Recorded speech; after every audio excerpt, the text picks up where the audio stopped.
All right. Good evening or good afternoon, wherever you guys are connecting from. I want to just quickly just appreciate you guys. Online, you guys, and say happy birthday. Happy birthday to a beautiful young lady. May the God Almighty continue to be with you and build you up in Jesus' name. Amen. Debanke Soroye, God bless you. Thank you very much. Jolate Lubu, Mamani, how you doing today? Esther, God bless you. Olúwùmí Moses, Wòlíì, Wonder, God bless you. Olúbùnmi Akérèlé, God bless you. Emmanuel, God bless you. Zenek, Olaola, how you doing? Adebanji, Temitope, God bless you. Meg, Richard, God bless you. Olori Lola Mikan Shosho, you know what I'm saying? That's my own Olori Lola Mikan Shosho, all the way from Dallas, Texas. God bless you. Thank you very much. John Bestie Dofe, how you doing, my man? Delisa Massey, God bless you. Temitope Adedeji, Wale Fale, Joy Uzumbu, God bless you. Yala J Funare, live and direct, all the way on YouTube, by the grace of God. Tosi Vicky, God bless you. Modupe Mayaki. All right, guys, thank you very much for connecting on the show by the grace of God. We are going to be looking at a very beautiful, solid topic that we need to kind of like break down. And I want you guys to get ready for me. I want you guys to be able to call on the show. I want you guys to be able to show your face on the show. Let's get this out of the way. And I want the men to discuss because, listen, we just, the men's club is activated already. They've been having discussions upon discussions. Man, you know, it's actually a very good place to actually sit down and learn some things and listen to some stuff. Good. You know what I'm saying? Just listen to this music and I'll be back with you. Just stay tuned.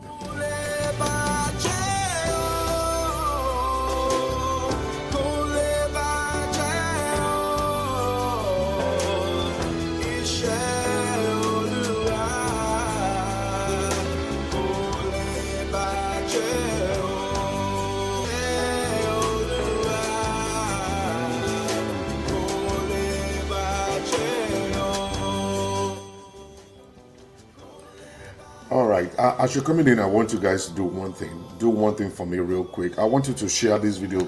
Share it on your page. Let's get more people connected so that we can have a fuller house. The topic before us today is Nigerian women in diaspora. They are all abusive. Maybe not all, maybe some of them. But we're going to be checking it out. Let's see exactly what this is all about. And I'm going to be talking. And let's see what's going to happen. You know what I'm saying? Ayo James, God bless you. Thank you very much, Yomi. Fatum B, God bless you. Daniel Fowokan, Abiola AT, Abimbola AT, God bless you. Precious Omerege, God bless you. Abimbola Erikitola, Mama Lajani, the woman with the dog. I believe your dog is doing well. That's great. Ano Nade, God bless you. Thank you very much. Becky Suyi. Thank you. Olawumi Moses. All right. So as you're coming in, please go ahead and just share the video on your page and let's get to the business of today by the grace of God. I am actually very ready right now. Let's get it moving. Let's get it rolling. Let's get it rolling today. All right. I want to quickly just thank everybody. I want to thank everybody for connecting on the show today. If you have any opportunity of sharing, please go ahead and share it on groups, on your page, you know, so many places, wherever you believe that people will be blessed, and just share it right there by the grace of God. Now, for the past few months now, men have been attacking me, telling me I'm one-sided. Oh, Pastor Jola is siding the women, Pastor Jola is doing this and all that.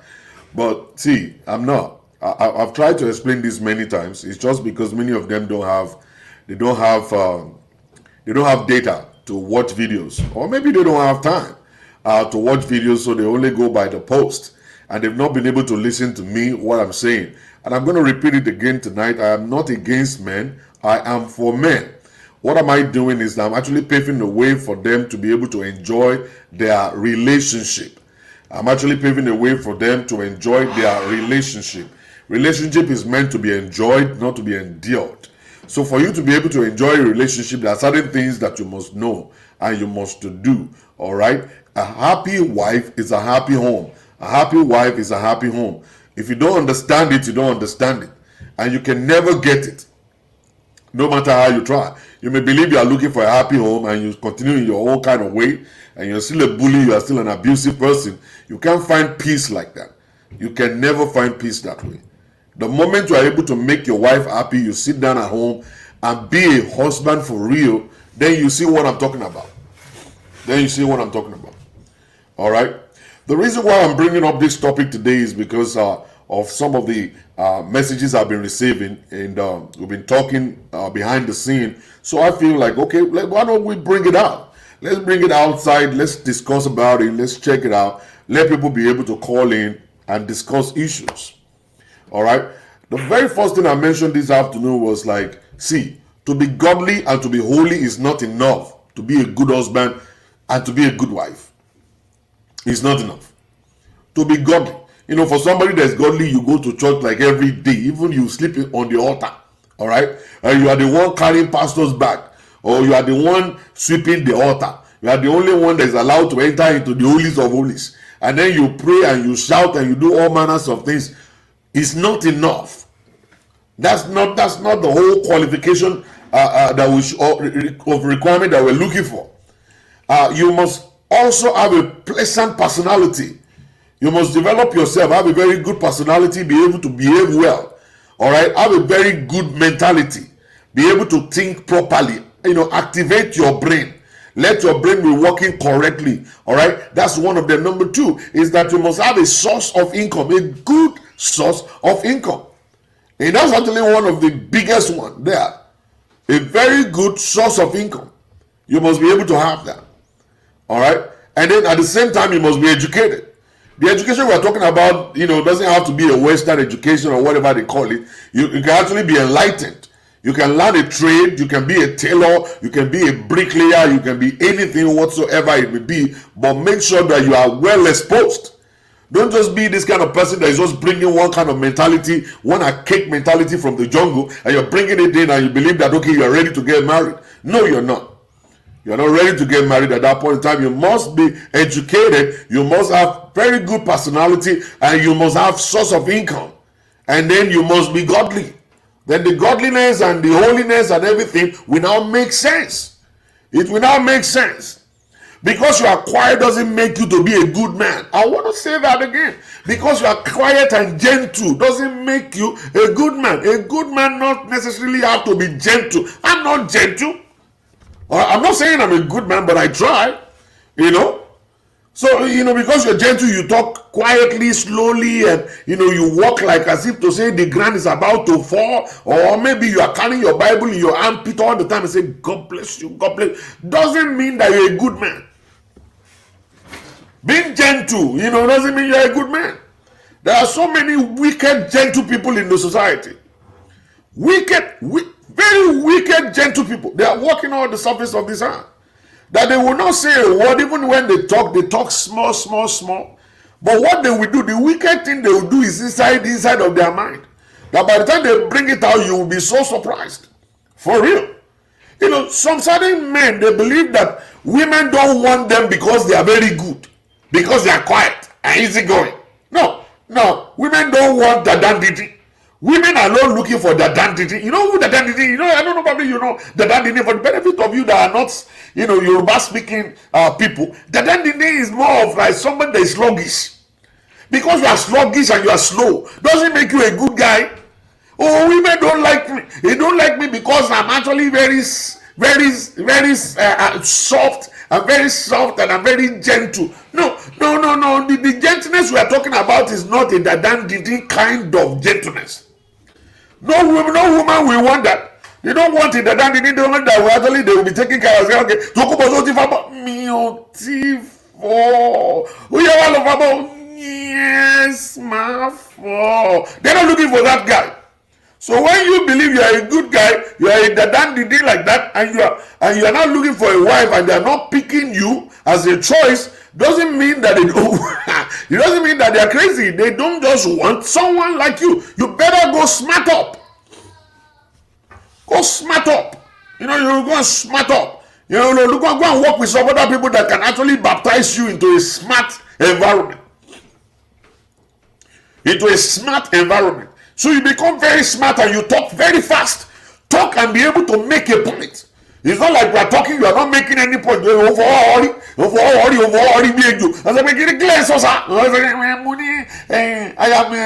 am looking at you, and he used to make me to remember my mother. When my mother was being married to my father, you look like exactly like my father. Although you look like my father. It's also when my mother was given to my mother. Sir, what are you talking? So you begin to don't think that they're not connecting with me. Kashi baby, thank you for that £5. God bless you. They're not connecting with me because I am gentle. No, it's because you are dithering. The dithering in you is just too pronounced that nobody wants you. It's not because you're good. You're not good. You need to go to somewhere they will actually help you to smart up. We are not looking for Bobo Nice. You know, Bobo Nice, they always cheat Bobo Nice. Bobo Nice is the kind of Bobo that say, go and buy bread. He will run and go and buy bread. He say, come here, come and do this. He run and go and do it. They are looking for a real man. A real man that is still good. Good and real. Good and real.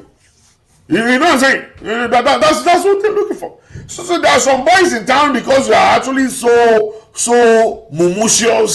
mumu. You know that you just be there and then you begin to say the women don't like you because of this or because you're good or because what they like no. That's not the issue. The women don't like they like smart guys. Smart guy, good guy, all right?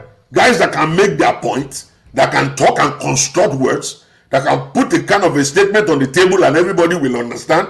A man that is not afraid of anything, that can say things and be able to say it for real and mean what he's saying. Someone that can back his word up.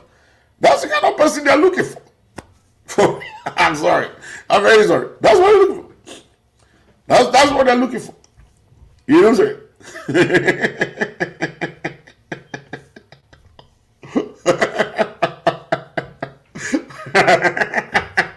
I'm sorry. I'm really sorry. I got to just put it out there. I just have to. I just got to put it out there. I got to just put it out there. I'm really sorry, man. I'm sorry. I just got to put it out there. And for you guys to see it, if you want to see it, you better see it. All right? For you to see it, I got to just put it out there so that you can look at it. All right? So you begin to see all that you see, being godly is not enough. Being holy is not enough. They're very good. They're very good. They're very good if you're holy. It's very good when you're godly, you're very nice, you're a beautiful person, you know, both male and female. You know what I'm saying? But to be godly is not enough. You can be a prayer warrior all you like. You may not be a qualified husband. You may be a prayer warrior all you like. You may not be a wife material. For real. You may not be a wife material. A woman must be able to bring something to the table also. A woman that is ready for marriage must have something to put on the table. Like I always say, a woman, you are not just a vagina. Some of you guys see yourself to be vagina. You will say, what do you have? I have my vagina. I have my two breasts. Is that what you want us to identify you with? We can't identify you with just only your breast and your vagina. You are more than that. You are better off than just vagina and breast. You're better off than that. As a woman, you're supposed to be godly, you're supposed to be educated, you're supposed to have something to put on the table. You must have source of income. As a woman also. You're not coming here to come and depend upon a man. And that's the reason why they treat you badly. That's the way they treat you like that, because you don't have anything to put on the table. They disrespect you. They treat you like a doormat because you have nothing to put on the table. You got nothing to put on the table. And the only thing you have is let's go to the bed. And come and sleep with me. I'm very good in bed. I can spin. I can do wheelbarrow. I can do this one. I can jump all around. I can give you the best of the best. I can give you a blowjob. Have you been given blowjob before? No, I will give you blowjob. Your head will be spinning upside down. That's the only thing you got. That is not good enough. You are better than that. You're better than that. You should be able to live your life without a man. You see, a man is looking for a woman that is independent. A woman that is independent is the choice of a man. A woman that is, I'm not talking about stupid men who, see, there are some men, they're just gold diggers. They can marry anything. They don't care. They're looking for someone they can ride. But a real man is looking for a woman that is independent. A woman that can get things done. What do you have? What can you put on the table? It's not just about your makeup. Don't get me angry. I don't want to go there. All right? You must be able to get something to put on the table. What do you have as a woman? Go to school. Go and learn something. Go and learn something. Go and get a job. Start a business. Do whatever will make you to be appreciated by the man. Like I always say, don't be a woman that needs a man. Be a woman that men need. Men will come after you because they know they need you. Because they know they need you. They come after you. All right? You are the one running after them because you have nothing. And they will only use you. They will accept you, use you, dump you, use you. There's something you have that a man doesn't have. You have a vagina. It's very sweet, very good. Everybody love it. They will chop it, chop it, chop it. They will chop it and go. They can't remain with you because that stuff you have, everybody's got it. You are not special. You are not special. I can go to village, our village in your Ologi village. I will see ladies with vagina there. I can go to Abusive.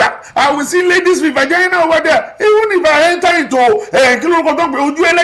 there are so many vaginas lining up on the side of the road. You are not special with that thing. That thing is not special at all. It's common. It belongs to everybody. Everybody's got it. All right? So don't put your life, don't depend on that. Don't make your life look like the only thing you have is vagina. No, you are not vagina. You are not breast. You are more than that. You are more than that. You have something up here. There is something here that God has placed in you as a woman for you to develop yourself and become somebody in life. I was speaking to one of my friends yesterday in Dallas and she told me, oh, Pastor, I'm going to do PhD in this. I'm going to do masters in this. I'm going to do this. I was like, Jesus Christ, I just love that woman, man. I just love the woman. And she's ready to go all the way and get it done. And get it done. And get it done. Èló ni wọ́n mọ kó wọ́n dé vagina. Wọ́n kan sílẹ̀ méjì. Wọ́n kan kọ́ ọ̀kan àbọ̀ ni wọ́n mọ kún ẹ̀. Kò wọ́n kankan. Kò wọ́n ó wà lẹ́gbẹ̀ẹ́ títì. Ó wà káàkiri. Èló ni báyìí love letter tí mo ti gbà lẹ́nìí kò sọ̀rọ̀ márùn-ún. I've collected love letter. They're just writing love letter to me. Pastor, I just love you. Pastor, I just love this about you. Pastor, I just can I hook up with you later? When are you coming to London? Can we hook up a little bit? Pastor, when are you? Can I take you to Dubai? It's like èmi náà mo fine to him.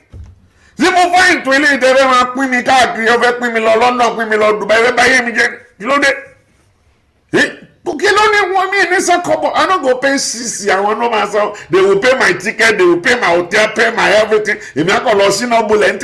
But there's no bullet. I'm not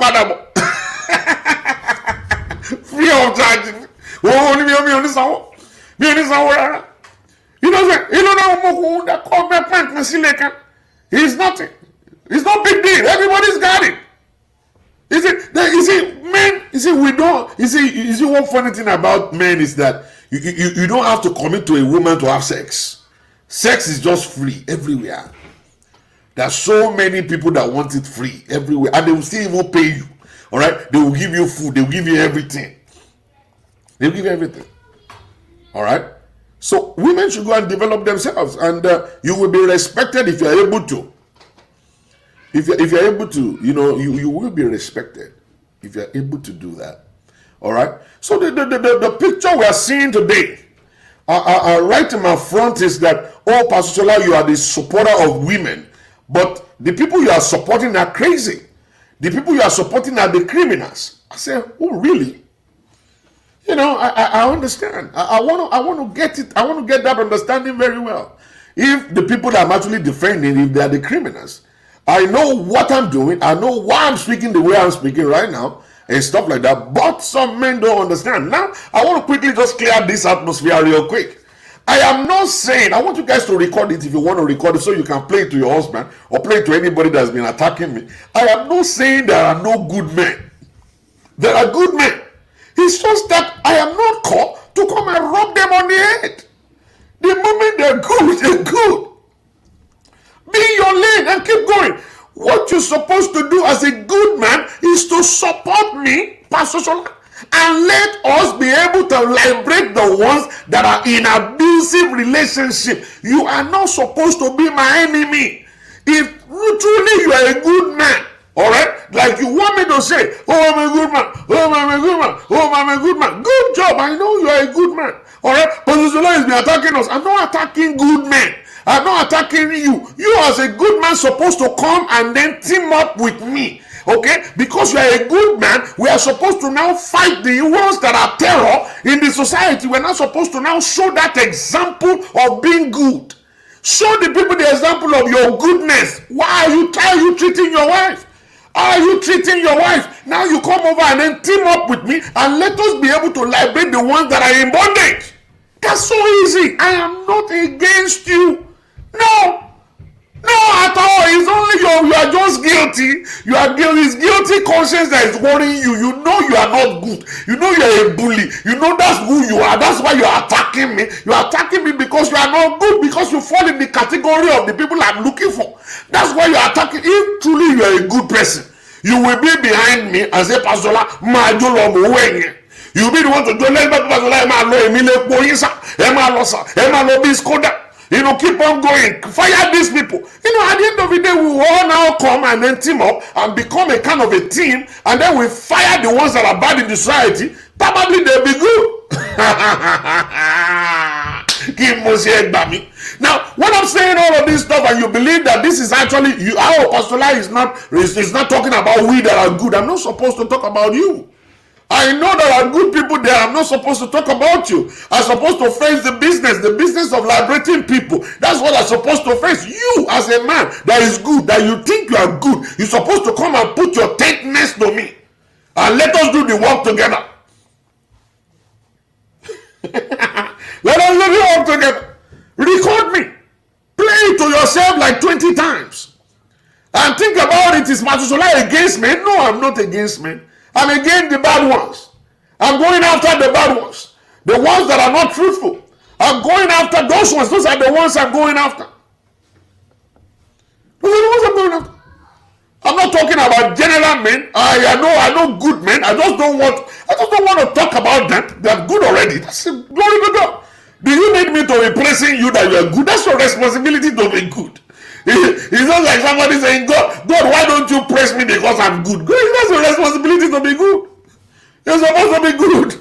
Alright? Then some people say, oh, Pastor Lord, but there are some men that are going through abusive relationships. I say, oh, of course, the percentage of the people going through abuse as a man is 2% to 98% of that of men. 98%. That's what it is. And men, they can fight for themselves. Men can decide to divorce the woman and walk away and get married to a 15-year-old girl. It's easy for a man to do that. It's easy for a man to walk out of that relationship and go and start his life all over. Even if he's 60 years old, he can marry a 30-year-old girl and then will start having children again and start a life. But it's not like that for women. So when you see Pastor Sola, me being an advocate of women, I know what I'm doing. All right? I know exactly what I'm doing. Oh my goodness. Oh my goodness. You know what I'm saying? Men can walk away from relationship. What do you need? Men don't even have time. How many men have time to be saying, my dear, please, I love you? How many of them? How many of them have time? Men that are totally trying to run away from home anyway. In the first place, they don't want to be there. They want to be free. They are trying to run away from the home in the first place, and then now somebody is giving them the opportunity to do so. They just pack their load and walk away. They are not going to stay there. They walk away. They just walk away from there. So the issue is this. I personally am not against men because I'm a man. That's number one. I'm not against men because I'm a man. My job that I'm doing here is that I want you to join me so we can liberate the ones that are in abusive relationship and teach those men the way to behave. Maybe they're going to change too. Maybe they're going to not treat those sisters well. Maybe we'll stop all this killing. Maybe we stop all this abuse. That's exactly what I'm saying. And for the ones that are feeling guilty, I don't really think you should be feeling guilty. I don't think you should be feeling guilty. You know, I don't think you should be feeling guilty. You should go and just sit down somewhere and then just go and think about your life. So the topic before us today, Nigerian women in diaspora, they are all bullies and they are all abusers and they are all abusive. I come to understand that. Somebody said it to me. That's what I said. No, I disagree. I'm sorry, I disagree. This statement is not right. It's not correct at all. What are we supposed to do about it? We are not supposed to argue about it. We just have to break it down. And we're going to break it down tonight by the grace of God. I believe the person is online right now listening to me. You can be online right now listening to me. What I wanted to do is just to keep quiet, jot your points down, and then by the time I open my telephone line, you have the opportunity of making that phone call in, and then you come over and make me to understand why you say Nigerian. Some Nigerian women in diaspora, after bringing them from Nigeria, they come to America, they come to London, in the UK, and they become abusive. So I really want to break it down. Now, let me break it down like this. I've been doing it before. I'm going to repeat it again. It's just a pity that I have to repeat myself over and over again and again because it seems like men are not getting the point. All right? The country where we come from, because now we're actually zeroing in on Nigerians. The country where we're coming from is a country of law, but no law enforcement. We don't enforce law. We have laws. We have constitution, but we don't enforce them. So nobody's living by the laws. Everybody's above the law. In as much as you are rich, nothing's going to happen to you. You can kill somebody and get away with it. You can do anything and get away with it. And then don't forget, in Nigeria, when you divorce a woman, she will walk away zero. She will not take a single dime. Every property will belong to the man. And then they walk away zero. Women are being abused in Nigeria and they could not say anything. Like I said before, a lot of our mothers and fathers, they died in abusive relationships. They couldn't do nothing about it. Because the law of the land didn't approve that. Even the church didn't encourage that. You know, you have to keep quiet, you have to shut up. Even if you are actually in pain, you have to keep quiet. Just continue to enjoy the pain. As a woman, you are nobody. You have no voice. As a woman, there is nobody that can protect you. You can't be protected by nobody. You are just on your own. Even when you go back home to your parents will send you back to your husband and say, you suffer in your husband's house. And then they pump it into the man. You are the head of that home. And then the man believes that, okay, I'm the boss. I am the boss in this place. So I can do and undo. I can do whatever I like. And then we grew up seeing our father cheating. And it looks like it's nothing because our mothers will only cry. There's nothing they can do about it. You know, they're not going out of that place. They're not going to move out of that place. They're just going to stay there and just continue to cry until one day they will die. And that's going to be the end of it. So many of our mothers died and we buried them and we lied on the devil that the devil killed them. No, the devil didn't kill them. They died in abusive relationship. So when people now started migrating from Nigeria to America, they now found out that in America there's a land of the law. And the law in overseas country favors the women. Why? Because they are the weaker vessel. They are the weaker vessel. In America, when you do anything crazy and then your wife called 911 on you, they're going to tell you to pack your stuff and leave that house for that day. Why? Because they believe you as a man. And this is what I've been talking about. You as a man, you know exactly what to do, where to go to protect yourself and sleep overnight. They believe a woman can't. They believe a woman cannot reach that, probably because they have children. So they kick you out and go. It's not because the law is biased. It's not because the law is crazy. It's just because the law recognizes that a man is full of strength. A man is powerful. A man is the head. A man is the leader. A man is in control. A man has got the power to do things. So they have that understanding that you will be the one to leave. And then when you leave, they know you have a car. You can drive anywhere you want to go. You can decide to sleep in your car. You can get a hotel. You can decide to go to a friend's house. They don't care where you go to. But you are a man. They believe you have the strength. God created you with power. He created you with strength. So you can go anywhere. Nobody's going to come and harass you. As a real man, you're going to fight. So they believe you can take care of yourself. But for a woman, she cannot. So they let her have the house and then you get out of there. Tomorrow morning, report at the station and let's come and talk about it if they don't take you to the station and lock you up in jail. All right? Now, when people started migrating from Nigeria to overseas, well, they now believe that, okay, we are still married, husband and wife. I'm still going to be doing the same nyama nyama that I'm doing in Nigeria. I'm still going to be doing it here in America. No, that's a mistake. That's a big mistake you are making right there. Now, when you newly bring a woman from Nigeria to America, you can abuse her all you want for the first 3 years. For the first 3 years, you can do all your nyama nyama. You can do all your jagba jagba for the first 3 months you want to do it. You can give her a slap, she will kneel down to you. You can punch her in the face, she will kneel down to you. You can decide to squander the money, she will kneel down to you. You can decide not to send her mother money, she won't even bother. She will begin to behave like a Nigerian. She will believe that a Nigerian woman is supposed to suffer. A Nigerian woman is supposed to respect the husband. No matter what the husband is doing, let me just continue to say, yes, sir. Yes, sir. Until one day after 3 years. After 3 years, she got a job, she has gone to school, she has done CNA, now she's working and she's going to work and she's now talking to people. Now she's talking to people, she's now gaining understanding that your husband is not supposed to treat you the way they're treating you. You are supposed to be like this. This is what a man's supposed to do for you. This is how you're supposed to live your life. You're supposed to have a savings account. You're supposed to go on vacation. A man is not supposed to lay hands upon you. You can call 911 and protect yourself. So many people died in abusive. They see it on TV. And it's going to take them 3 years to process it. You know, 3 years they don't process that thing in their head. The very first time she will call 911 on you, it's going to be like his dream. You are dreaming. Because you will never believe it. That's the day you're going to begin to think like the wife is not a good woman. Oh, she's a bad woman. She's abusive. She called 911 on me. She's abusive. She didn't give me sex. She's abusive. She didn't cook for me. She's abusive. But within that 3 years, she landed in America, landed in UK. She was cooking 24/7. Every day she would cook 3 meals. Every day for 3 years, she was actually slaving, cleaning the house, doing laundry. While you are gallivanting all around the street. While you are busy holding remote control in your hand, while you're drinking beer with all other women all around the place, as you are coming home to her and she's still giving you sex. 3 years of her life, she was still respecting you even though she wasn't happy. One day now came, she found out on TV that she got power. Nobody will see power and not use it. Nobody, because you yourself as a man, you are using your power. The power your mommy gave to you, your daddy gave you, they said, Okololori aya. And then that power now is intoxicating you because you are a man. You have a penis.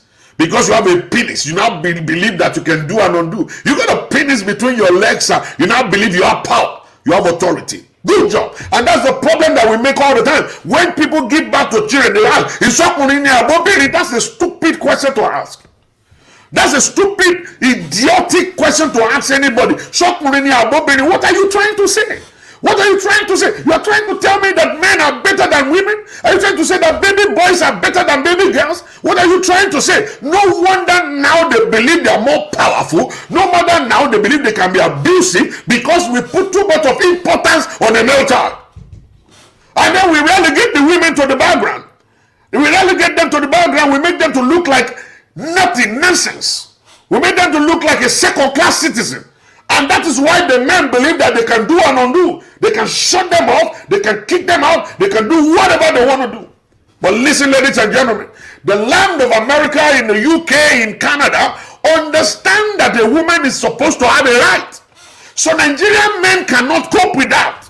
Nigerian men cannot live with it. They don't understand that a woman should have a voice. They don't believe in it. They don't believe a woman should be able to stand before her husband and say, this is what I want. They don't believe a woman should be able to demand for sex. They don't believe a woman should buy things by herself. They don't believe a woman can go to school and be educated. They don't believe a woman can have PhD. They just want to lock her down and say, stay right there when I come, and that's why we talk about it. Let me tell you something, ladies and gentlemen. America has given the women the opportunity to understand that they can have a voice. Canada has given them the opportunity to know that they can have a life. Okay, the UK has given them that privilege that they can actually do whatever it is that they want to do. It is the men that are supposed to now understand we are not in Nigeria, a land without law.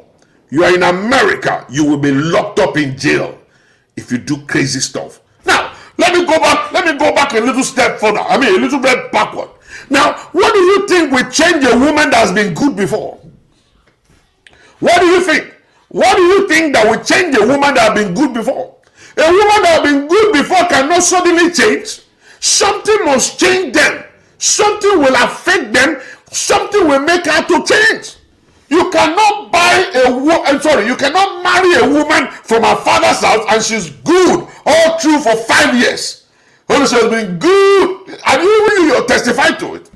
You give a testimony about it that, oh, my wife, she's so good at the beginning. She was nice when we newly got married. She was actually very, very respectful when we got married. And you say all these beautiful things, but you still do not understand something must have happened for her to become bad. I am not saying she's not bad now. I'm not saying she's not wicked now. I'm not saying she's not abusive now. But something made her to change. What is that mean? How can we locate it? We have to go backward. When did this start? And then you say about 5 years ago, and she changed. What happened at the dot of that 5 year? Oh, I was caught cheating, sir. Okay, very good. Now you're a very good guy. You can remember what happened. Now this is the solution now. Have you apologized for what you've done? Yes, I said I'm sorry. Did you do it again? Oh yes, she was complaining that I'm still talking to those girls, and sometimes she checked me. I said, okay, the woman has not forgiven you yet because your behavior and your character didn't show that you have changed. So she will continue to look for a way to get you, and until that time, she will become mean in the house because you have changed that already. You have actually changed a sweet woman to a wicked woman by yourself. By yourself. You know, so many men will say, oh, Pastor Shola, it was when she came to America because he's mingling with the American people. That's because he's making money. That's why she changed. No. She didn't change because of money. She didn't change because of money. She didn't change because she's moving with people. She changed because she could not trust you anymore. She changed because you are not actually her husband. She changed because she couldn't even rely on you. She changed because she cannot stand stand the ground that you walk on. Because you have shown her a sample of somebody that cannot be trusted. Okay, it's either you are being cheated, it's either you are wicked with money, it's either you are not transparent at all. You know, so many men don't understand when you don't tell them how much you make is a crime. Men, do you know that? If you don't allow your wife to know how much you're making, it's a crime, a big time crime. All right. Why are you married? I've said this before. Why are you married to the woman when you cannot show her your true self? What exactly are you hiding? Why can't you show your true self? If you show your true self, she will know exactly how to help you, how to manage the whatever it is that you guys have, how to make the house look beautiful and clean and better than for you to now continue to abuse her. If you are not transparent, it's a crime. It's a crime. Do you know that women, when they see that you lock your phone all the time, that's a crime? These are tiny little things that you may not even see. Tiny little things you may not see. When women, they see that you lock your phone all the time, your phone doesn't ring around the house at all. All right? It's a crime. Do you think they're dumb? Women are not dumb. They are FBI, CIA. They are investigators. They flow with things. They understand things when things are going on. When they see you do one crazy stuff, they know where it's going to end. They know exactly where you're going. If you are not careful, let me tell you something. If they tell you something, you think they're a witch, that stuff is going to come to pass. Because they know. Because they know. So many of you don't know that this tiny stuff. Like you come back from work, you didn't eat. After she has labored to cook for 3 hours. Now you come back and you get and say, hey, those tiny little things can actually give you away and say, okay, something must have happened. Where have you? Maybe you have stopped in a place to eat or something. Then it happened the second time. Then it happened the third time. Let me tell you something. There's going to be war. If you are not sensitive, you may not know what you've done. But there are certain things that you will do that will actually cause wahala in the relationship. Women just don't change. Something changed them. They just don't change. Something changed them. All right? They don't change. Something changed them. So we need to understand that we men, we have to know what we are doing. Don't maltreat your wives. You may think you're being, I'm being guys. I'm a boy, I'm a bobo. Because pastor, I left the house like around 12 o'clock. I came back 6 o'clock in the morning. You left your wife. You left your own wife. You left your own wife in the house from 12 midnight to 6 in the morning. To do what? Tell me. No. To do what? That's the beginning of your crime. That's the beginning of your crime if you don't understand. You left your wife in the house for how many hours? From 12 midnight to 6 o'clock in the morning. To do what in particular? Alright? If you're going to party, why can't she come with you? Oh, I'm going to hang out with the boys. Which boys? Who are the boys you are married? You're hanging out with a married man. You're supposed to tell yourself you're a married man. A married man don't go and hang out overnight with boys. Alright? A married man stay with the family, stay at home. Alright? That's what a married man will do. So that's the beginning of your crime, which you don't understand. Oh, Pastor Zola, what is the big deal? I sent Western Union to my mommy. I sent $2,000 to my mommy. Did you tell her? Did you announce it to her that you're sending $2,000 to your mommy without her consent? Okay? The money in the account is not your money alone. It's the money of the two of you. How will you do that? Like she doesn't have relative, right? She does. She got mommy and daddy. She can actually give money to them anytime she want to do that. But because you guys agreed that you guys must actually save money, that was why she did that. She complied. And then you broke that agreement. Okay? You broke that trust. And now you're not expecting her to behave normally. She's going to change. She's going to change. The day she met another woman's underwear in your bag. Who was this underwear? You started telling story. You believe she understood. Oh yeah, it's gone. Maybe I explained to her and then we trashed it. No. It doesn't go that way. That's the beginning of your problem. What is the underwear of another woman doing inside your office bag? Alright? What is he doing there? Come on, just tell me. What's he doing there? The day you bought a land and it is only your name that is on the land. And you say, I bought it for the family. No, if the land belongs to the family, the name of the family member is supposed to be there too. If you can't put the name of your wife alone, put the name of your children also in the whole stuff, but your name is alone on that particular document. That's the beginning of your problem. Do you know that? The day she invited you to go to church, and you say, no, I'm not going to church. Which stupid God are you serving? That's the beginning of your problem. She's going to change on you. She can't be living with a man that is not a lover of God. She can't. On Sunday, you go to drink beer. On Sunday, you go to movie place to go and watch movie when you're supposed to go and be referencing God. All right? That's what you're doing. All right? Do you understand the day she met your car in front of a place? She took a picture of it and then called you instantly. Say, where are you? And you lied. And you said, I'm in the office. Which office are you? The day you say you are going on a trip, a office trip to Las Vegas, and then she found out that the ticket in the home, you see, men are very, very careless. The ticket on the table reads, you are going to Houston. And she kept quiet. That's the beginning of your problem. When men lies, when you tell lies all the time, when you tell lies all the time, lying 24/7, the woman can't believe you at all. She doesn't even know maybe you've gone to work or you've gone to your girlfriend's house. You just lie all through. And then you say, oh, my wife is not a good person. My wife is a bad person. And you're a liar, a big time liar. You're a cheat also. And then you're expecting her to actually be good and do good for you.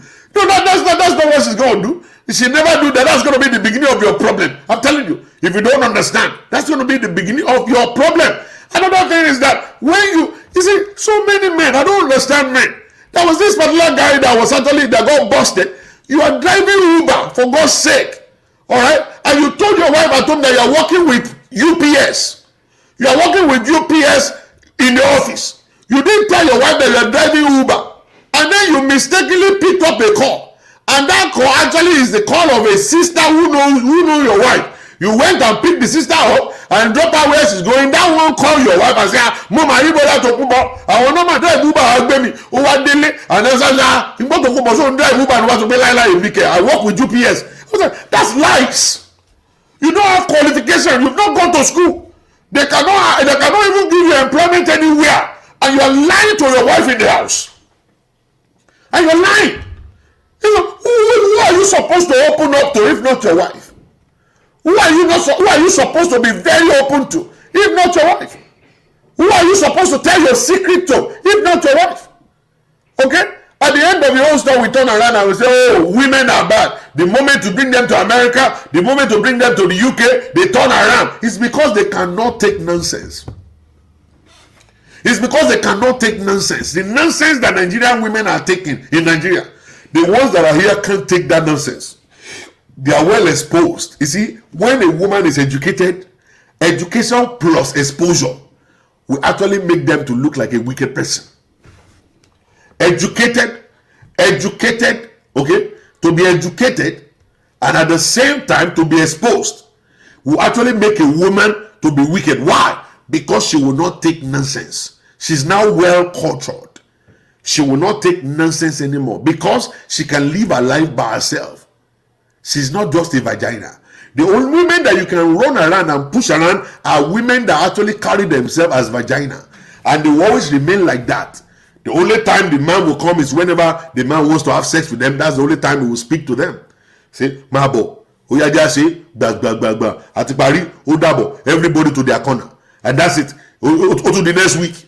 Or to the 2 weeks time. In 3 weeks time when I need you, I call you. That's when I come. And they don't sleep in the same bedroom. The bedroom of the man is here. The bedroom of the woman is over there. In as much as the woman can keep quiet, the man is fine. In as much as the woman can keep quiet, the man is fine. You don't have to worry about where he goes. You don't have to worry about who he's hanging out with. You don't have to worry about how much his salary is. He's not actually your husband in the first place. You guys are just married in the home and you're only satisfying him in bed and having children for him, and that's it. If you can maintain that status, they will be fine. Men will be fine. Those men are going to be fine. If you can maintain that status, those men will be fine. Just keep on going like that. Look away. Don't see them to be your husband. See them to be just only your bedmate, and the and your baby father. It's just a matter of you guys just living together in the same house to take care of the babies, and that's it. And then you get the benefits of sex whenever he's ready for you, and that's it.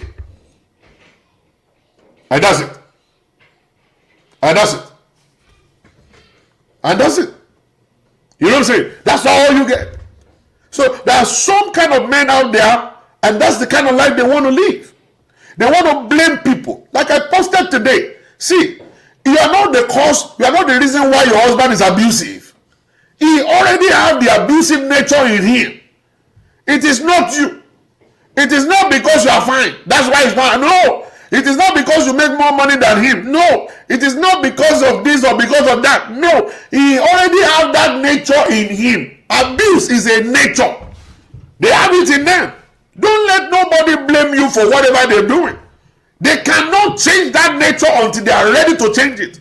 They themselves must have to submit themselves to teaching and then to go to see a therapist for them to be able to get cured from that kind of lifestyle. They grew up with it. They saw it in their home. It becomes their nature. It's not because you are bad. It's not because you are wicked. That's not where they are abusive. It's not because you don't talk. It's not because of anything. Let me tell you something. If the man is telling you it's because you don't talk, that's why I'm abusive. If you start talking, he will still abuse you. Alright? If the man is saying it's because you don't give me sex every day, if you start giving him sex every day, he will still insult you. He will still slap your face. It's a nature. Don't let a man, don't let them abuse you or maybe accuse you that you are the one that is causing them to become abusive. It is not you. It is them that have to change some certain things about their lives. Don't let nobody do that to you. Don't let anybody put you into that level. Don't let them make you to feel sad and make you feel guilty. You are not supposed to be guilty. You married an abuser. You married somebody with that nature. That's the person you are marrying. All right? No matter how you try, You see, go for counseling by yourself. It's not ever going to change anything. You're only going to make yourself feel better. You're just going to grow better as a woman, but the man you are living with will continue to be the same person. Will never change because of you. People change for themselves. They don't change because of people. They change for themselves. So if you really want to change, you change for yourself. So people that are abusive is not because of what you've done. It's not because of you. My wife has offended me several times. So many women have offended people several times and they didn't get slapped. All right? It's because we don't have that nature. People with that kind of a nature, they will beat you either you like it, you don't like it. You walk on eggshell, you are quiet in the house, you still get beat up. He's not talking enough, boo. He's talking too much, boo. He's not sleeping enough, boo. He's sleeping with me too much, bah. He's not eating too much, boo. He's eating too much. There is nothing you can do that can satisfy someone that is abusive. It is their nature. It's their nature to exercise their power. It's because of inferiority complex. The inferiority complex will make them be like that. Maybe they got bullied when they were young. When they were in school, they got bullied, they got beat up. Now they feel like the only person that can beat up is my wife because she's always kneeling down to me. So they continue to exercise that power. They keep beating you up because it's now a nature. Right now, they just want to win all the time. They want to be winner. They want to be on top. They are they are more of a dictator than anything. So they want to dictate to you. They want to be in power and they want to dictate. It's because of inferiority complex. Inferiority complex is making them to do like that. Secondly, when they have mental disability, mental issue will make a man behave like that. Abusive people have mental issues anyway. Abusive people, they have mental issues. Like I said the other day, how can you slap somebody and not think like it's going to be painful? All right? How can you punch somebody in the eye and not believe that this is going to be painful? How can you carry a sledgehammer to hit somebody in the head and not believe this is going to be painful? You know it. You have tasted it before. Somebody slapped you before. You felt how you actually can remember how it felt. Now you are slapping your wife right now. You should know that this is going to be painful. All right? Doing that means that you have mental case, mental issue. That's it. That's what is wrong with you. Oh, normal. And they need to quickly take you to Arrow and go and check you up and check. Let them do scans. I mean, the scan of your head. Let them see whatever it is. Maybe there is a tumor somewhere that needs to be removed. Maybe the plug on this side has removed. Let them plug it back. All right, that's the stuff. So many women are living under abusive roofs, and they do not know that this stuff can kill them faster. Some emotional abuse can kill you faster than physical abuse. If you don't understand, can kill you faster, all right, than physical abuse. You got to wake up now. All right, I'm going to open my telephone number. No, not really telephone. Let me post the link. I'm going to put the link out there, and this is the link here. I'm going to put the link there for you guys. Who would love to call in? You have something contrary to say. You have something contrary to say about this particular topic. Maybe you believe that, okay, good, all these women are abusive. When you bring them to America, they become abusive. They're crazy people. Now, the link is out there. All you got to do is click that link and you will be able to come right on the show with me. I'm trying to find that link so I can actually pin it to the wall so that you can have it. I'm just trying to find it, the link. I'm trying to locate the link. I don't know. I'm not seeing it. It's not coming up. All right, I got it. All right, right there. It's on the wall right now. Let me plug my headset so I can be able to listen to you by the time you make that call. All right, so it's ready right now. The link is ready for whosoever would love to call in. You want to come in on the show. I'm ready to actually pick up your call, or pick up that connection right now. You want to come on the show. You have something contrary to say. You want to prove to me that Nigerian women, the moment you bring them to diaspora, they turn crazy. I want you to go ahead and just make that call real quickly right now. We're waiting. I'm waiting for you. Those ones that want to make that call, the link is actually there, pinned to the wall. For you guys that are on YouTube, I'm going to constantly I'll put it back there for you guys to be able to actually click on it by the grace of God. So I'm waiting for those that will be ready to call in. The link is right there. You can click the link and bring it in, and let's discuss this. All right, I got somebody. All right. Hello, Kandi. Hello. Yes, hello. Hello, Pastor Shola. Yes, we're here. It's so good to hear your broadcast, and you're really shaking tables. Not shaking tables, you are breaking tables. Okay. And it's a good one. Thank God. And a lot of men in diaspora need to I want learn. you to be fast. We have a lot of people lined up. Okay. The thing about it is that we're in the Western world. You can't do what they do back home and expect the same results. You can't treat a woman anyhow and expect her to be submissive. Yeah. Women here, a lot of women here, they work their hearts off. They do everything. We share, most homes, they share 50-50. Even some women do 60-50. And you still expect the woman to be submissive to you? No, you gotta be kidding. I've seen a lot of marriages that have had problems because, oh, they say I brought her to UK, oh, she's supposed to be submissive to me, supposed to do this to me. But what are you doing as a man? Are you the one that's providing everything for the home? If you want your wife to be submissive, why don't you just do everything and let her just be in the house?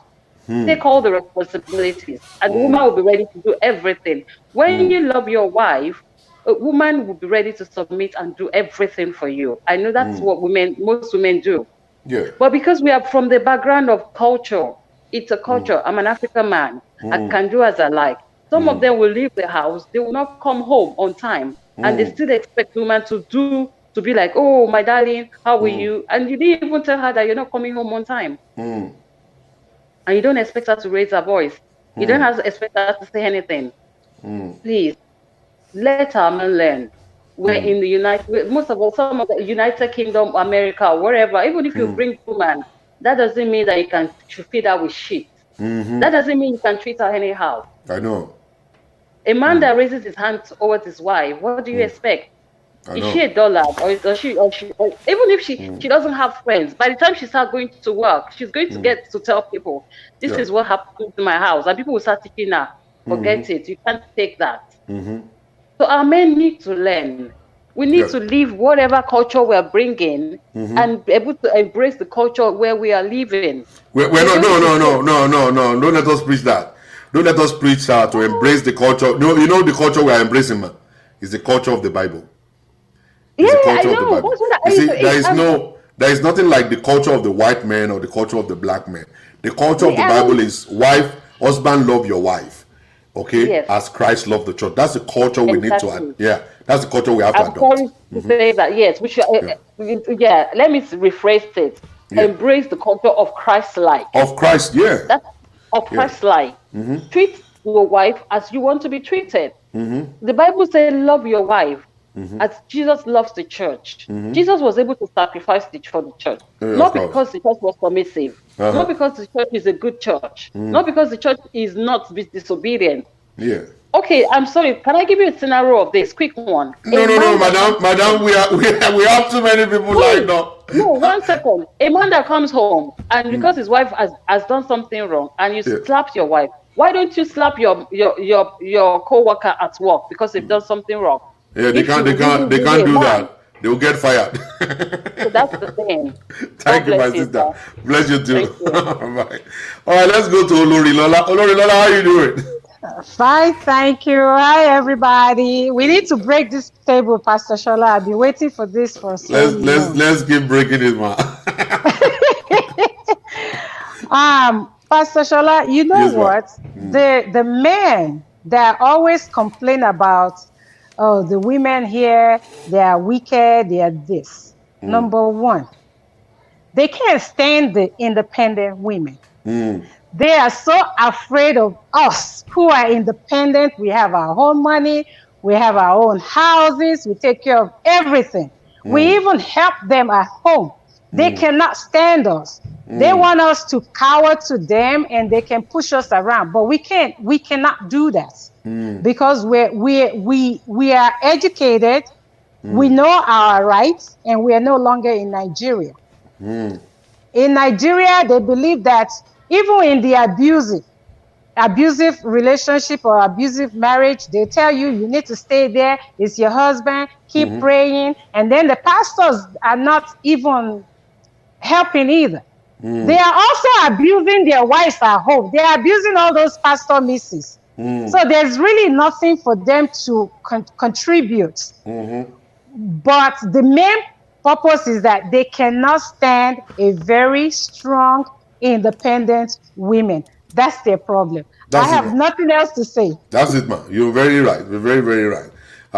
Some of the men, they get intimidated by very strong, professional women, independent, that they believe that, okay, this one is never going to take my nonsense. All right. So they now become abusive. And then they believe that by the time I yelled and I shout on her, I'll be able to break her spirit. They have succeeded in breaking some spirit. They succeeded in breaking some women, and then those women are broken now, right now, and they can't be fixed now. Because when you continue to yell at a woman, gradually, you are messing with her mental. Turn off. Yeah, you are even messing with her brain. It's not just messing with the brain. Yeah. You just get turned off. Of course. I mean, you don't want to be around him. That's why you see a lot of women, they work different shifts. When the husband is home, they are at work. When she's at home, the husband is at work. To me, that's not marriage. If you know that your marriage is not working and you're having emotional abuse in the house and you're not feeling good, it's better for you to walk away and live by yourself and be happy. That's true, but there's some women that are not strong enough to make that bold step. The Lord will give them that strength. Amen. That's why we need you. We need you to keep hammering them, oh, please. Pastor, hammer their head. Well. Thank you. Bye. Bless you. Let's go to Unos. Good afternoon, Pastor. Thank you. Can we see your face? Can we see your face very well? Bring the phone down a little bit. Yeah, I'm very busy. I'm doing my schoolwork, please. All right. How are you doing today? I'm good, thank you, sir. All right, your point. I want to talk about this. You know, there is this concept that people in Nigeria normally have, that when you bring a lady to US, especially if you're in the medical field, that the person becomes arrogant. Actually, you have really dissected the whole thing today, you know, by what you said. But I want to add something. With what is happening now, this COVID issue. I am asking our men, how many men have gone to work with their wife this time? That ladies are being exposed. I know that we have Nigerian male nurses, but most of them are ladies. And you know that our men normally run to Africa, import a lady, hoping that the lady will be his Bank of America. And it doesn't work well. Most times, most of us are really, really humble. But when we keep going through this trauma, just as you have explained, you know, then you learn your lesson and you start being very protective of whatever you have. But I want our men to think, you know, on this line. Now that nurses are dying of COVID-19, amongst the men who have sacrificed to die with the wife, they are always after the money, the dollar. You want them to come and die for that? Die with us. No, Lord. Not always every time. Pressing the calculator. The woman is working 13 hours. And you are in the internet checking how much her paycheck is. You are there thinking, oh, she's being paid $100 per hour. What are you doing? Come to the forefront and face the death like her, because if she dies the next moment, honestly, somebody is by your side. You know, I know. So please, let us just be very, very. You're very right. In our shoes. You are very, very correct. The nurses and our wives, like you're very correct. You're very correct. Who are worthy to die when you should be there enjoying the money. You're very, very. I believe that the money is for the family. But when the man doesn't want to recognize that he who cannot provide for his family is worse than even if it's not going to come to even if it's not coming to your work, at least before you come, let him take care of the kid, let him cook, let him clean, so that when Those, you come from yeah, work, those little it's going things. to be I easy want. for you to just come, take a shower, eat, and go to sleep, and stuff like that. Let them be concerned about the welfare of their wives. Not that the Fix woman will their go to cars. work, not that the woman will go to Yeah, work and then come back, meet you in front of the computer. You've been there all day, and then all you are not day. making any money. You are wasting the internet, wasting the electricity when you're supposed to go online to go and do a school and then start making a little money online and all kinds of stuff like that. Some of you And, will just be there to chat with other women and all kinds of stuff. and when they make that little money, they will Yeah, not become big brothers yeah, in Nigeria, telling them I'm now in Africa, I'm yeah. in America. And they will When start your sending family money is down here, there. Yeah, and when, if you say, why are you sending that amount yeah, home when I expected you to help? You yeah, see that man being so mad. yeah, And the next yeah. thing, the family members will start calling you the bad one. Of course, like you are Yeah, the one that oh is not man, allowing them to get the money from their brother. You know? painting you black, God bless making you. you be like, may God God bless help you. God us. bless you, my May God dear. help Thank you us very much for calling. and heal those that are wounded in Jesus' name. God bless you. Amen. Amen. All right, let's go to Pastor Charles. How you doing, man of God? Your line is mute. All right. Okay, can you hear me now, sir? We can hear you now. All right, all right. Thank you so much, Pastor Shola. You know, Thank I God. used to tell a lot of my friends Uh-huh. that are just relocating abroad. Uh-huh. I used to warn them from Nigeria. I'd say, brethren, you have the best shot to live the best life Uh-huh. when you get abroad, because coming abroad is going to get you tight knitted together with your wife. Uh-huh. You have no driver, Uh-huh. you have no maid, No gate you man. have no helper. Uh-huh. It's just going to be two of you. That means this is going to bring you back to connect with yourselves, Uh-huh. because the life you were living back home, you thought you knew your children, you don't know them Yeah. because you never bathed them, you never took Yeah. them to school. Now you are going to do all that. I say your family is going to be reunited together. And that's the beauty of living abroad, Yeah. because they copied the culture of God and instituted it into society. Oh. Hello? And that, can you Yeah. hear me? You're back. Yeah, you're back now. All right, sorry about that. So, and that is why when we now get into this society, everybody begins to find their place in the society. So, I want to tell everybody there is nothing like Western culture, nothing like that. They saw something good and they adopted it. The welfare system was from the Bible. They brought it into the society so that nobody is lacking in the society. So when we look at families here in Western world, people should see that there is value in the family structure, Yeah. not the jungle life we were living back in Africa. Uh-huh. And every man that is not settled, not finding their place in the society, is because they have been bad from beginning. The seed was bad within them already. And so in this Western world is where the fruit is going to come out. So I want to tell everybody, let Yeah. us relax ourselves, Yeah. Yeah. learn, learn, Yeah. learn. You Yeah. can never outgrow learning. You know. And that is why Thank you. we are here God today. bless you. God bless you. That's God bless you. I want you to quickly just talk to the men that are not yet on the platform, the men's clubhouse. Please help me to appeal to those men that are not there yet to join. Oh, he's gone. He's gone. All right. Let me go straight to Ola. Ola, what's up? How are you, sir? I'm good. Good. I've been plugging in, though. I'm just listening in. You're just listening. I'm just listening. I saw the one with Chill a few days ago. Okay. I've seen a few of your episodes, but I'm in the spirit now. Okay. So this topic, Yeah. is a very common. This topic of women always change when they come. It's a very common. It's a very common accusations Okay. of African men on women that come, because quite frankly there've been quite a few stories of people coming. But my suggestion to men is, like, it's not just that they come to America. It's new environment. New environment. Yes, it's very likely that people can come into new environment, get overexcited, I agree with everything you said earlier. What do you mean get overexcited? I will explain. I agree with everything you said earlier. Yeah, tell me, what do you mean by get overexcited? I will explain. I want to listen. You also said it earlier. You said it earlier. You compared people that were in Nigeria where there was no law. And when they come here, they do have rights. Of course, they didn't get overexcited.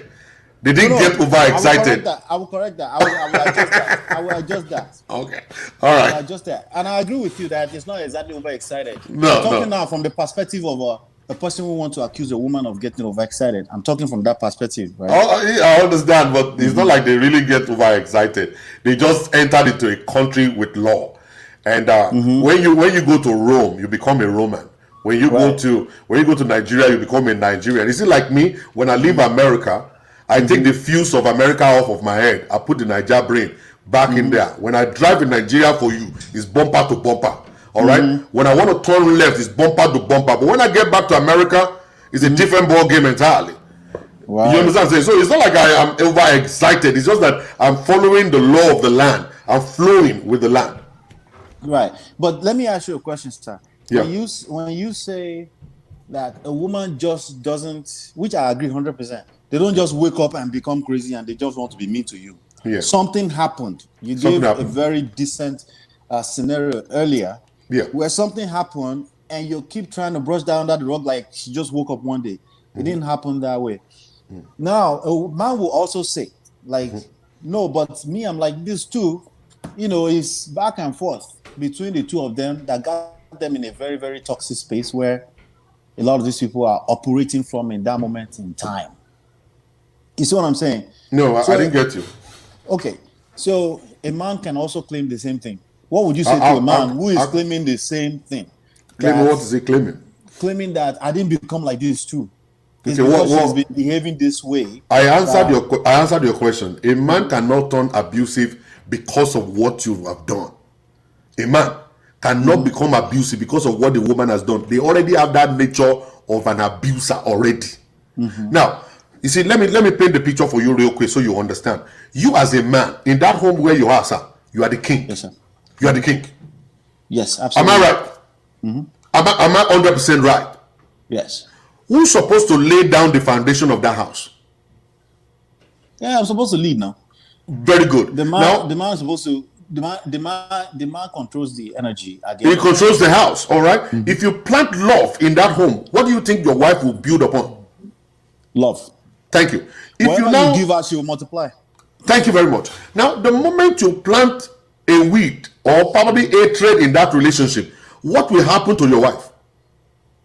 She will build upon what you have laid. Now, women don't normally contest with men. They are looking for a man that can actually be a leader, a true leader, who will lay foundation of the relationship right from the start. When you put your money on the table, my brother Ola, when you put this is 10,000, this is how much I made this month, and then she put her own 5,000 there, and then she pushes to you, and then you carry the 15,000, put it in her account, and 3, 4, 5 days time you say, honey, I've paid the bills, I paid this, I paid this, I paid this. We already have probably like $6,000 left. What do you think the woman will do to you next month? She will bring that money again. She will. All right. To go viral. She will bring that money again. But in a situation whereby she pushed her money to you, and then at the end of the month, she's now the one asking you, Ola, how far about the money? I say, get out of here. What kind of money are you asking me? Get out of here. What will happen next time? Instead of bringing 5,000, she will bring 2,000 to you. And now you have succeeded in teaching her to be a wicked person. Absolutely, yeah. Now, understand. But you see, the part of a man is so needed to the extent that the man must be educated before getting married. You must understand you are the one that should lay the foundation of marriage. Women are supposed to build upon whatever you lay. A woman is not supposed to come and influence you. They are supposed to come and help you. If you allow a woman to influence you, then you are a dummy. Right. Then you are not mature enough to be married. You get the point now.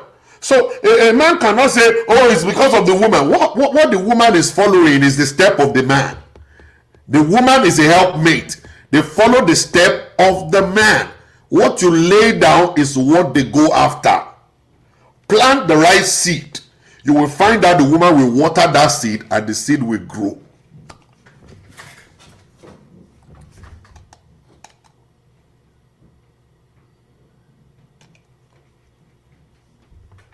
I'm not hearing. Are you hearing me? Are you hearing me? But I'm not hearing you. I'm not hearing you. Wow. What just happened now? All right, let me go to Bankole. Bankole, listen, how you doing, man? I'm fine, thank you, Pastor Shola. Can you hear me? I can hear you properly. Okay. Oh, sorry. Hello. Yes, I'm here. Okay. Yes. I think a lot of people will be hearing us right now. I've been following you over time, and Okay. I like your preaching, Pastor Shola. You're a good man. Let me put it. I try to be a good man. I'm not. Yeah. And but all the same, I want to say this because where we are right now, Yeah. it's a land of women. No, it's a land for everybody. Let me just put it that way. I understand what I'm saying. No, don't put it that way. Don't put it that way. It's a land for everybody. I'm talking about favorism. It's not favoring women. It's actually a balanced life that they're giving to us. They are comparing your strength. They're looking at your strengths, your ability, your leadership position to be able to balance up things. I want you to listen to me so that you I'm listening. I'm listening to you. I'm listening. Yeah. This is the point I'm trying to make. Okay. The reason why I say favorism, right? There is this adage that says respect is reciprocal. Of course. Do you understand? Yeah. You're talking about the women in diaspora. Okay. What about men that women brought to United States of America? Okay. You're not talking about us. What is the difference between the one that this been is the brought? difference. Yeah. The women have stayed in United States of America for a very long time. Yes. And they quite understand the nature, the dynamic, how things are being done here. Yes. How things are being run here. Yes. Right? But we are just coming in from Africa, Yes. Nigeria. We understood how things are being run over there. Yes. We don't understand how things are being run here. Okay. And men, in their nature, they cannot be patient. Why are they not? Why can't they be patient? Because they want to also, they want to run around, they want to make money. If somebody is not patient, my brother, what will he end up to become? Okay, this is my point. Men want to make money naturally. No, because they want to please their family. No. That's a wrong mindset. Wrong mindset. I'm heading somewhere. Keep going. Right? Keep going. I'm heading somewhere. Keep Everything I want to say today, I don't want it to be by heart. No, I'm not. I'm not biased. I came in from Nigeria to America myself. That's why you need to listen to me. I'm listening to you. Make your point. This is what I'm saying. Orientation. Yeah. Okay. Right? The orientation of a man is to work to make money. Okay. So that you can be ahead of your family. Okay. You understand?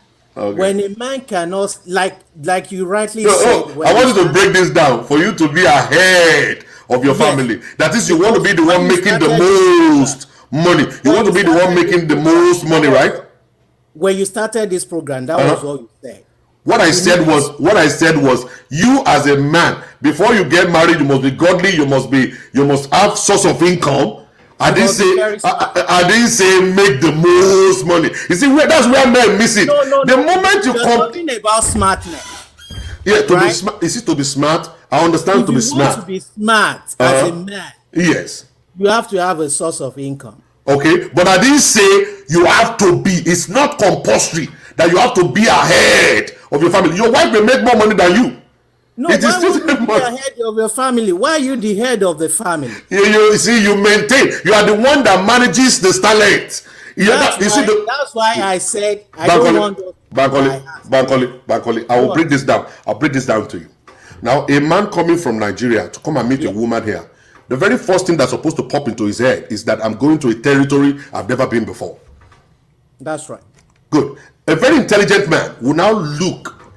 When somebody is intelligent and smart, it means that you are looking and you're watching and you're asking questions. You are not, nonsense. A woman will insult you when you do that.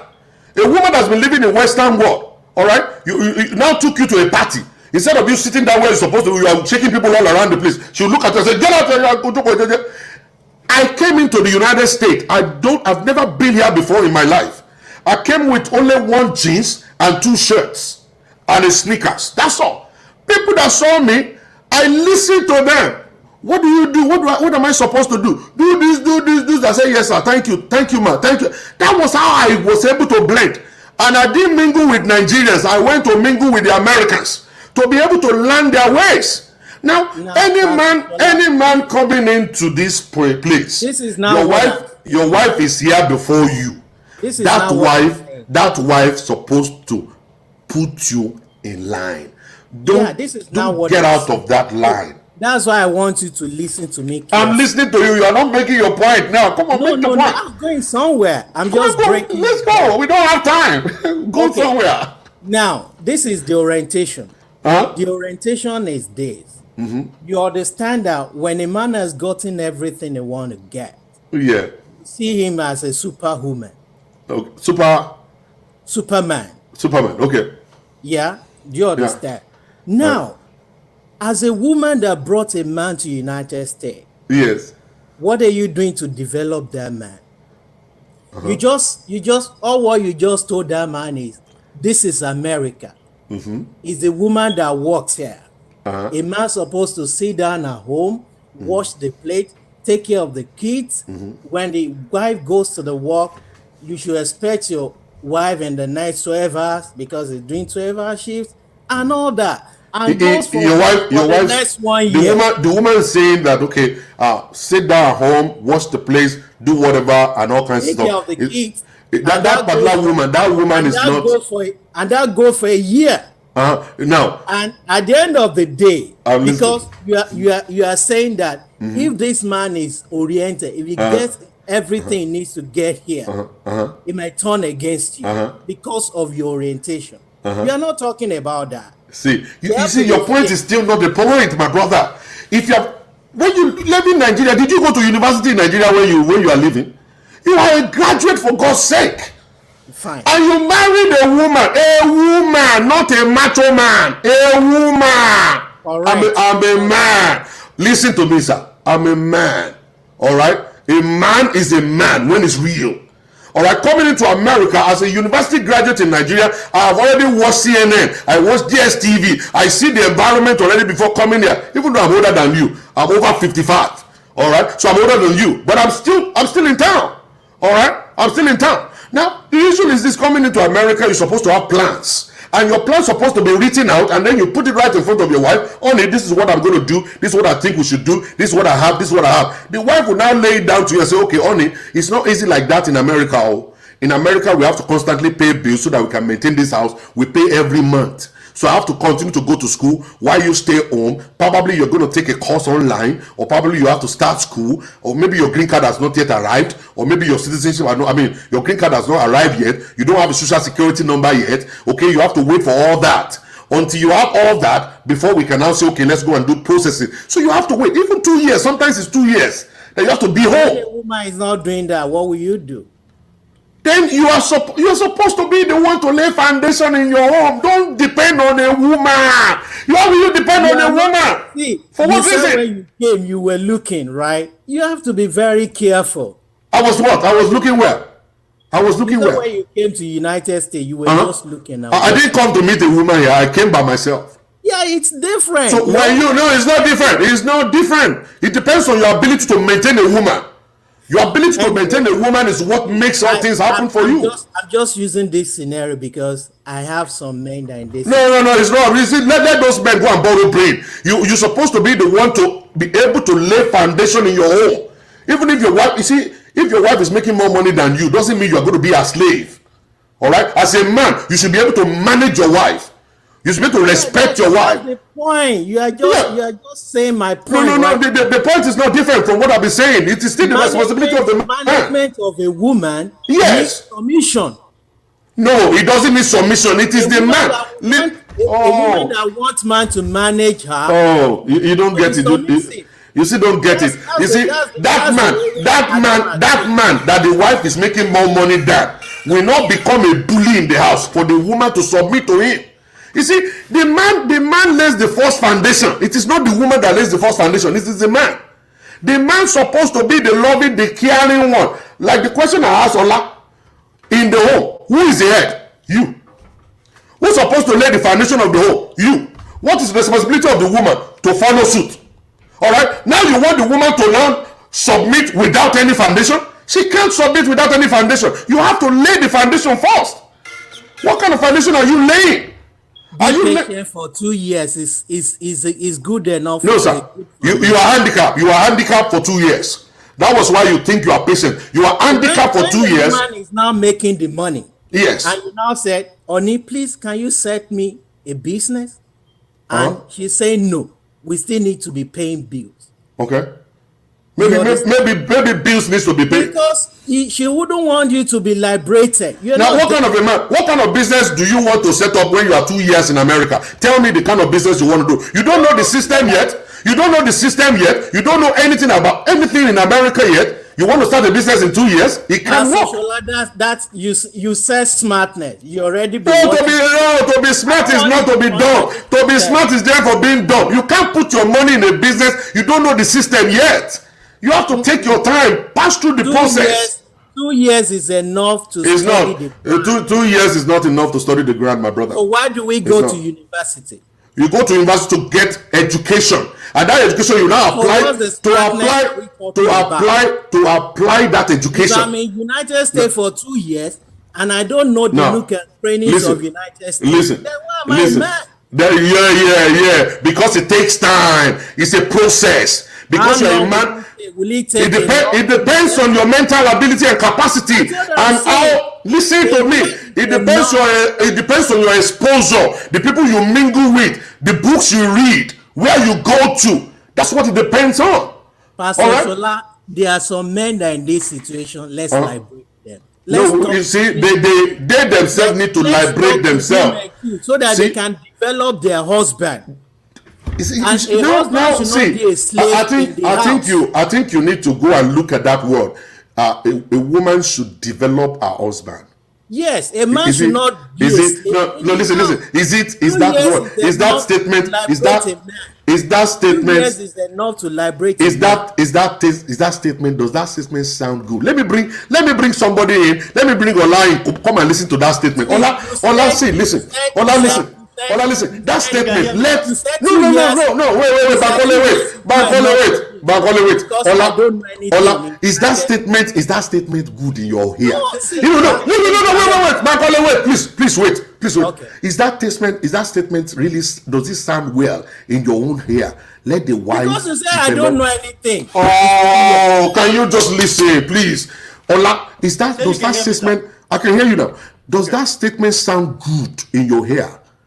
No, for a man to say that, not only does that statement not sound good, it's absolutely inaccurate and what are you talking about? If a man approaches a relationship like that, it's no wonder why you will have all kinds of trouble. Then you put a woman in a position. Yes. You are too brilliant. You are a smart guy. You see, these are the smart ones. These are the ones I'm calling smart now.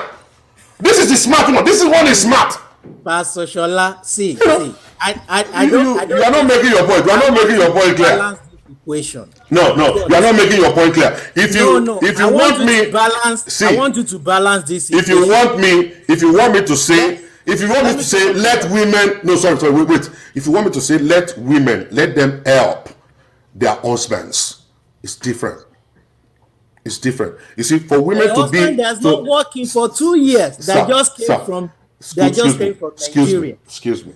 You see, America is a process. Being in America is a process. When you enter America, the very first thing you do for the next 6 months is you're going to go and file for your documents. you go do fingerprints, you go do this, you go do that, and all kinds of stuff. Probably it's going to take about maybe like 6 months for your green card to even come. All right, so you're staying home. Now, even by the time you get your green card, you still have to go and do certifications here and there.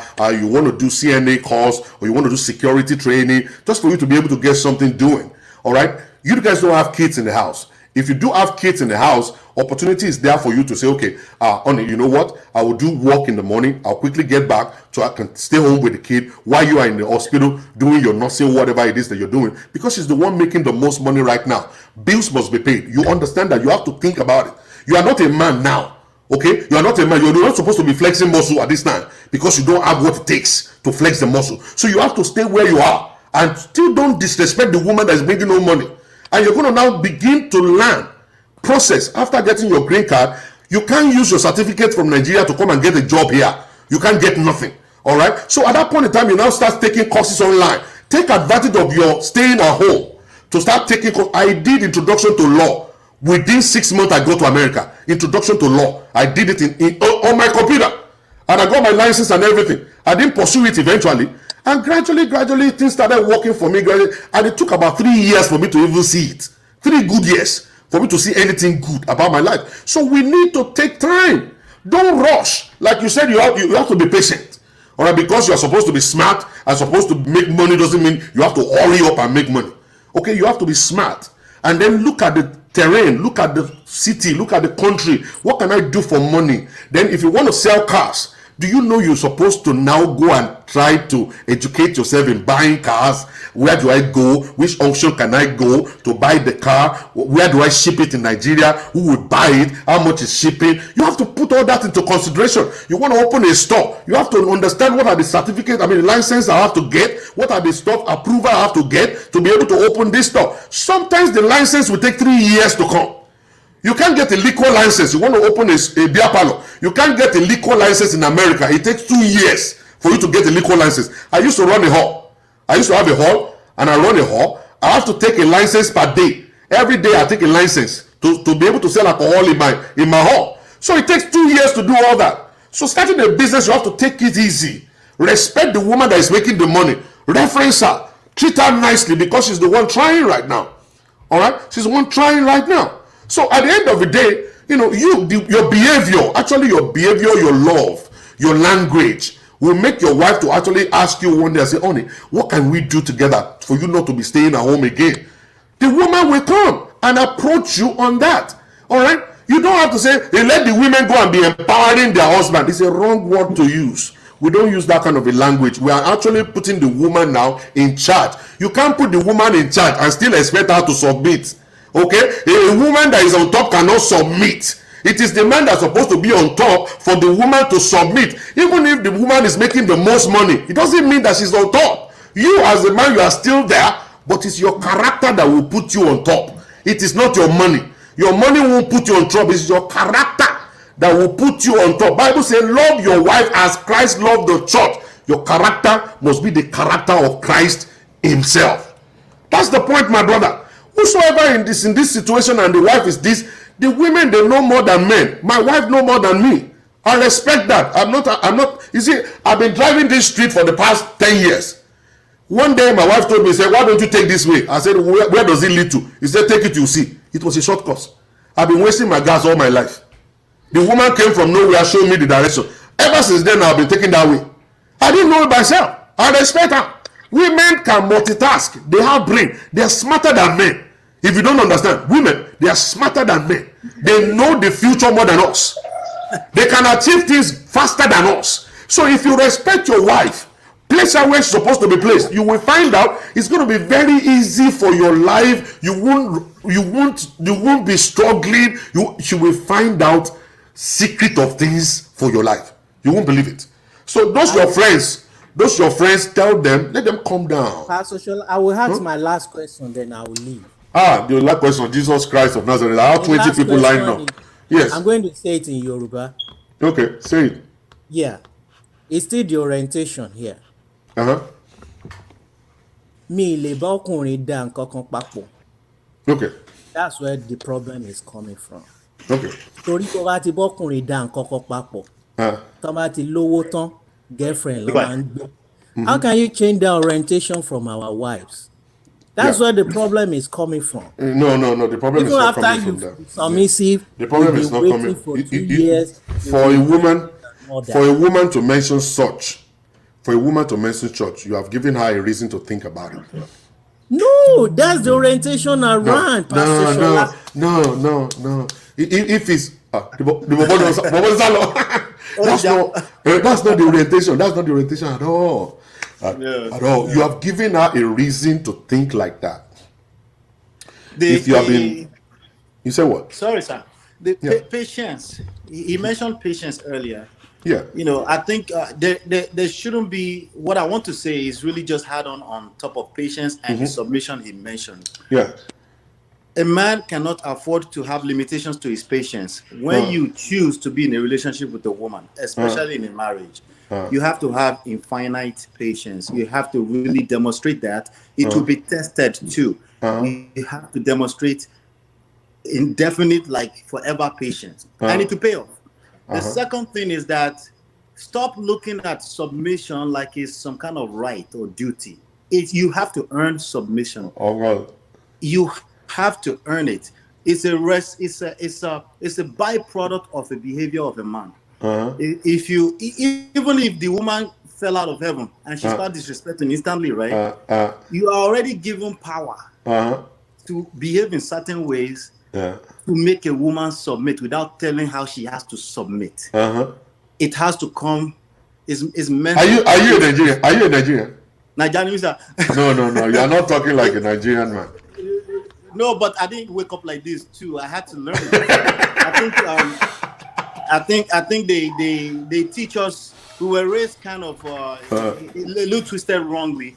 But what I've learned is that trust, either trust or respect or submission, these things that men get defensive about. Yeah. You have to earn it. So in order to earn that, if your woman is behaving certain right now because you misbehaved in the past, you also have to be extremely patient. You have to be generous with that level of patience in order to, because she's human too, she will submit if you're patient enough. Yes, sir. Yes, sir. Submit. And that's the point I was alluding to earlier when I said, if a person came into America and you feel like she's not, be patient, relax. A normal sense, a normal. Sorry, Ọlá, tíyàwó bá gbé mi wá láti Nàìjíríà, màá tiẹ̀ dọ̀dẹ̀ fún 20 years. Yes, mo máa dọ̀dẹ̀, mo máa jókòó mi jẹ́jẹ́ pé my dear mo ti fa gbó o, my dear mo ti fọṣọ o, kí ló tún fẹ́ kí n fọ o, ṣé kí n tún fọwọ́ náà ni o, màá tún fọwọ́ náà o, màá fọ ẹ̀tọ́ o, màá tún lọ fa bọ́ o, màá tún fọ gbogbo ẹ̀. I'm telling you, tó bá sọ pé Ṣọlá pẹ̀lẹ́ má fọ ọmọ ní àjẹ́ ń fọ, mo gbọ́dọ̀ fọ má bínú máa fọ. You know, so at the end of the day, you will find out I'm going to learn what I need to learn. At the same time, I'm going to fall in love more with my wife than actually be attacking her or doing whatever it is that is not necessary to do. As a man, you don't have to be the one making the most money. Your wife can make more money than you. Yeah, your wife might make more money than you. Understand? But your management skill is what matters. If you can manage a home or can manage a woman that is a medical doctor and you are ordinary, Uber driver, and your wife is a medical doctor, all right? A man, it's irrelevant. Yeah, is that skill? Or let me say, it can be irrelevant. You can make it completely. Thank you, Jare. Thank you, Ola Jare. Orí ẹ wà ńbẹ̀, your head dey there. Irun ẹ ló kàn dẹ́rù bà mí. Tari ẹ, ìyá mi dà. Hello, mama. Kí ló ń ṣẹlẹ̀ rẹ̀? Are you okay? Nothing, sir. I'm What are you cooking? I just made pizza for the boys. Say Ola is one of the boys, right? No, he had the He's a man. What you did, your love, sir? Oh, you get the love here. All right, man. God bless you. All right, let me go to Quinty real quick. I have a lot of people, so I'm going to just spend maybe like some few minutes with you guys. Okay. Good evening, Pastor. Yes, ma'am. I've been following the program right from the beginning. What happened is this program, it's really saddening that some men do not understand what they're costing the country, including taxpayers. Yeah. There was a program on BBC here where the Nigerian Association of Social Workers. I have to go to the Nigerian High Commission to have a conference about the problem with Nigerian families, about domestic violence in the home. And the focus of that conference was for Nigerian government to have like a kind of orientation programs for Nigerians coming to the UK to let them know the law of the country that they're coming to live in. In UK, it is a welfare state. Even if you don't have papers, there is social services that support people with no recourse to public fund. And this is because some men will think, okay, because you haven't got papers, I'm going to treat you anyhow. You have to be submissive to me because you have to look up to me to Yeah. feed you. It is not right.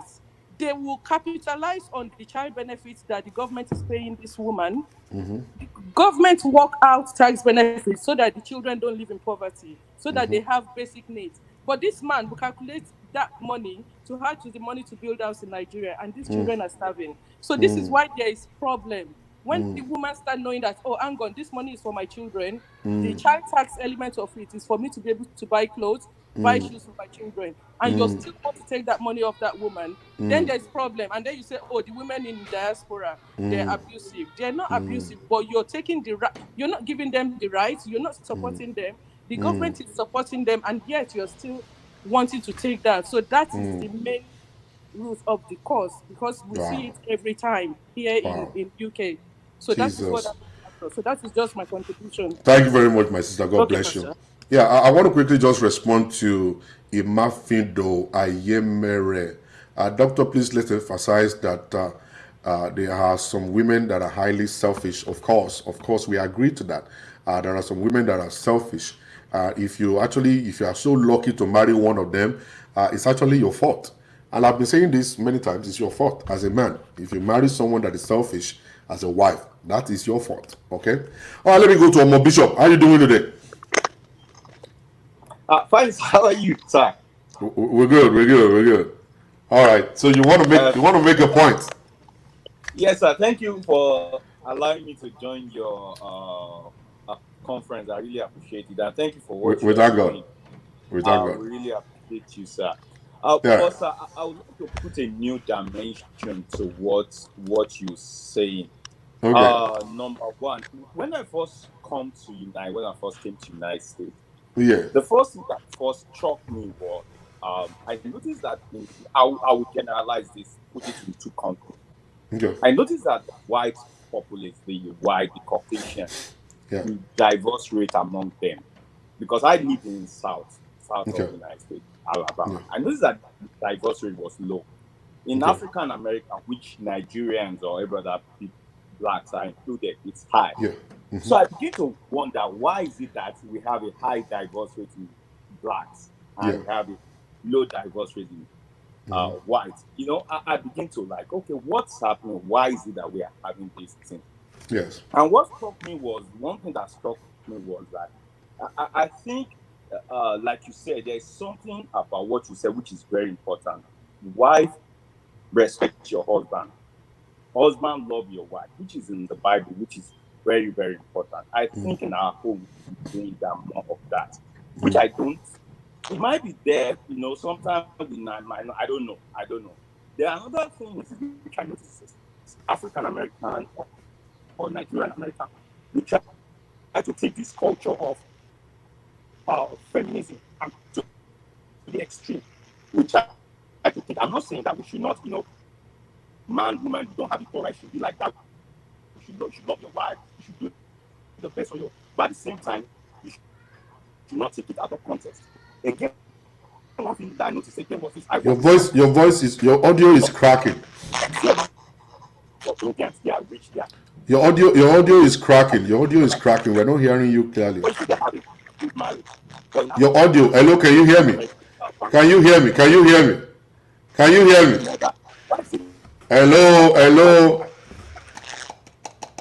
hear me? Yeah, I can hear you. Your audio is bad. Your audio is cracking. Hello. Your audio is cracking. Hello. Your audio is bad. Wow, I can't hear. Maybe you call back. Let me go straight to Olumis. Okay, Patrick. Let me go to Pastor Patrick. Hello, Pastor Patrick. Hello, sir. How you doing, sir? Can you hear me, sir? I can hear you clearly. God bless you for what you are doing. We thank God. Yes, let me first of all say in the issue of pastors being aware of men abusing their wife, I'm sure you are aware of the fact that in America, pastors are mandatory reporters. If you come to me that you did this to your wife, I'm expected to call the cops on you. I'm sure you're aware of that. Of course, I know that. Yeah, if you guys go to court and they mention the pastor is supposed to be picked up. And become a witness. Yeah. Yes, and the pastor might end up in jail. Probably Nigerian pastors are not doing that. Yeah, many of them don't know because they don't have certificate. They don't get license to preach. Let me give you. Me, I don't like somebody just called me one time, but my husband did so and so. I was angry. I said, how could your wife do? How could your husband do such a thing? As soon as I said that, the Holy Spirit just told me, say, Patrick, shut up your mouth. You are not even competent. And I called the lady. I said, I'm sorry. I'm not going to go forward. I can't do this anymore, please. Let's have somebody else. Could you believe the lady, I don't want to mention name, the pastor, he just blocked me out. When I Wow. call her to ask for the keys, she doesn't pick my call. Could you believe she went to a white church, American church, the pastor took care of her. After some, the pastor said, I can't do this, I'm sorry. We have a case counselor. We said that's going to take care of you. The lady called me back and said, I'm so sorry, Pastor Patrick. You did the right thing. Could you believe I went to a very big church and they did this? I said, I'm not going to lie to you. So what I'm going to say about men abusing their wives is that most of them, the background won't affect them. And men has to be patient. This is very important. I'm going to give you an example. I'm not going to be too long. I'm going to give you an example. When I was growing up, my dad, whenever I was coming back from work, would go with his friends and take 1 or 2 bottles. But by the time Baba comes home, everybody's going to disappear. The only thing Baba wants is, yeah, where's my food? He just eat his food. By 5 o'clock, Baba is gone. My brother, I didn't know my mother's name when I entered to primary school. When they said, what's your mother's name? I said, yeah. Because that's the way that, even when the man is about to multi, he just eat his food. And most importantly, if a man should come to America with a MSc, master's degree in engineering and understand nurse, and went and become an RS, why don't you invest in your marriage as well? Can you hear me? That is the problem with our men. They don't want to invest in their marriage. If a man should go ahead, somebody that was a lawyer back in Nigeria with about 5 drivers and come down here and started as a CNA, humble himself. And you can't humble yourself with your wife. There's an issue. And like I said, everything has to do with patience when you are dealing with women. My wife, like you said, our wife are going to offend us. But I will not talk. I will just say, and whatever I said, later, whatever I realize, you come back and say, this man said the right thing. You don't have to argue or whatever. Get yourself busy. Like I said, if you can, Pastor Shola, you went to college in Nigeria, by the grace of God. I went to college in Nigeria. You tried medicine before you got to where you are. Likewise, every one of us. So men that sit down and begin to talk to the wife, fight, that man is, I don't know, maybe he needs to be locked up. It's a matter of brain surgery. I go to the extent of punching, beating. I can't believe it. By man of God, I can't even watch people fighting on video. Wow. I can't watch it. I quickly say, no, I can't do this. Wow. So, like I said, let me round up this. Everything is patient. You don't have to be arguing. Everything is patient. Let me round up by saying, my man of God, by God's grace, I've really gained a lot from your program. Let me thank God. Thank God. Let me humble myself. What you have taught me this lockdown, even my wife will say, you are now Pastor Shola's fan. I say, praise of Pastor Shola. We thank God, man of God. Thank God. God We bless you, thank sir. God. God Bless you too, bless you. sir. Let's All go. right. All right, sir. All right, let's take brother Ebenezer. Brother Ebenezer Adewi. What's up now? Good evening, Pastor. Good evening, sir. Yeah, well, there's no doubt that you're doing a good job, but there's one thing I just want to make it clear. Go I ahead. th- I think I will suggest maybe at the end of the show, maybe you should try and have one-on-one with the Bankole guy. I think he has a point, Mom, What kind of point? I will tell you, Pastor. It looks Yeah. like he didn't articulate it very well.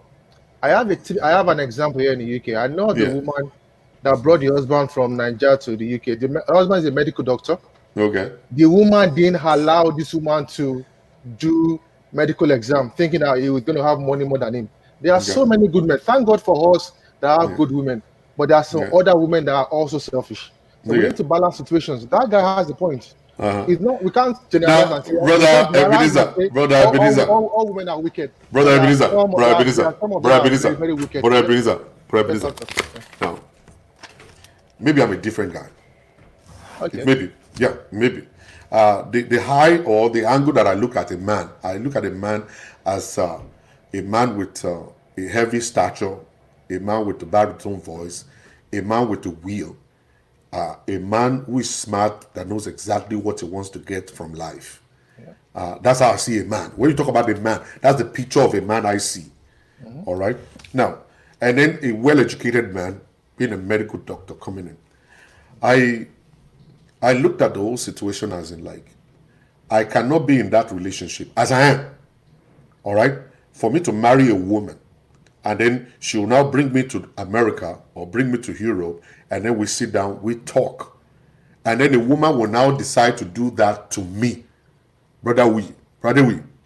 So the man has gone back to Nigeria. He barely went back. Koleshele.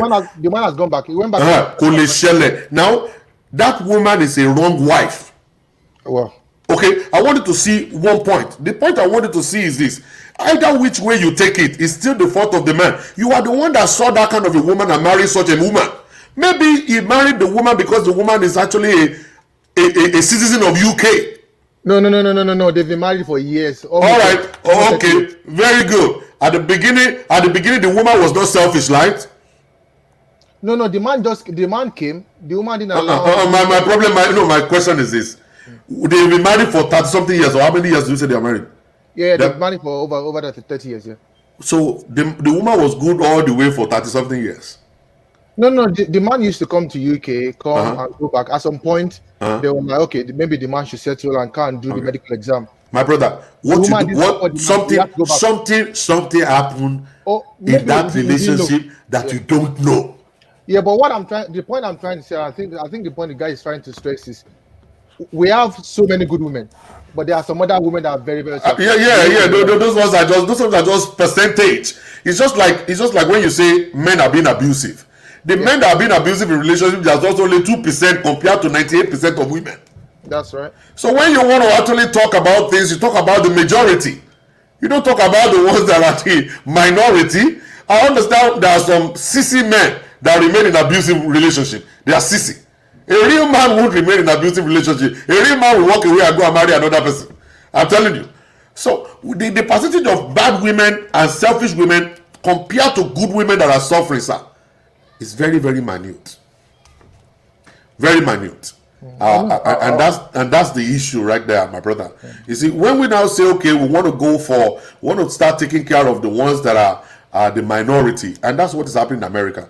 America don't care about the minority; they care about the major ones. And the minorities just have to come out and talk about it for us to be able to help them out. If men are suffering in relationship, I think the best thing for them is to actually kill the ego and be able to speak out and call a counselor or go to a therapist and be able to actually voice out for them to be helped. You know what I'm saying? I'm not totally overruling that. I'm not totally saying that there are not selfish women. I just finished saying it just now. There are women that are selfish.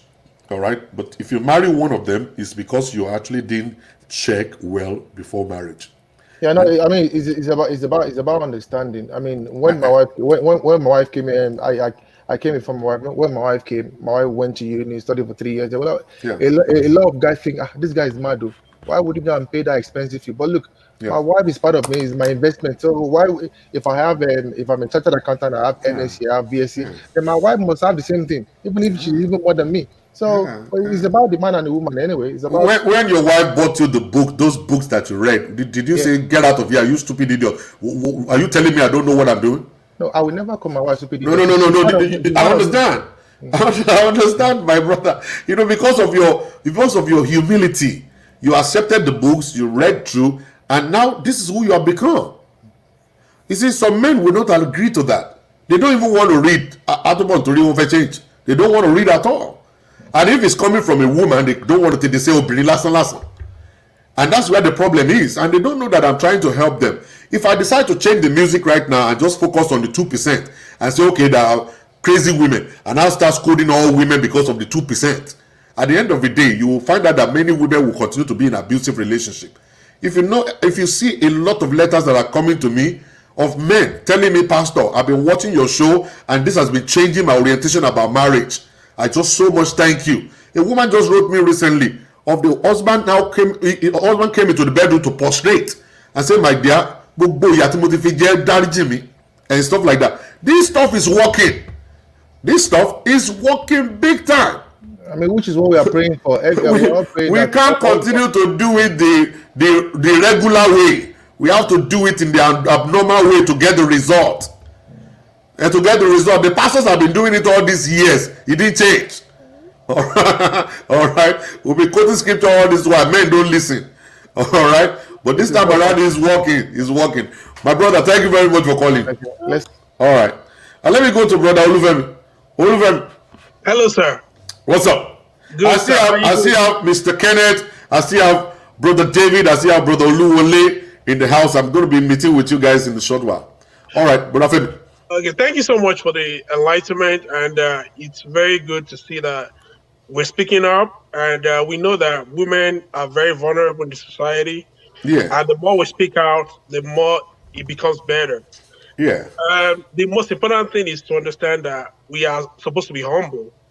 It takes two to tango, and if you look at it, we have to invest in each other. Yeah. If you want a good family, then you have to invest in each other. Yeah. And the family is the building block of the society. Yeah. If the family is bad, definitely the kids are going to be bad. Of course. And the family is the reflection of the society that we live in. And the church too. And the church too. So it is very important that both of us stay humble.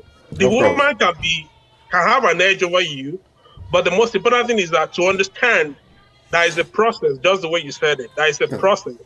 And humility goes a long way to be able to imbibe that kind of state. Mm-hmm. So I would say that, we have a long way to go. And I have my own experience when it comes to women.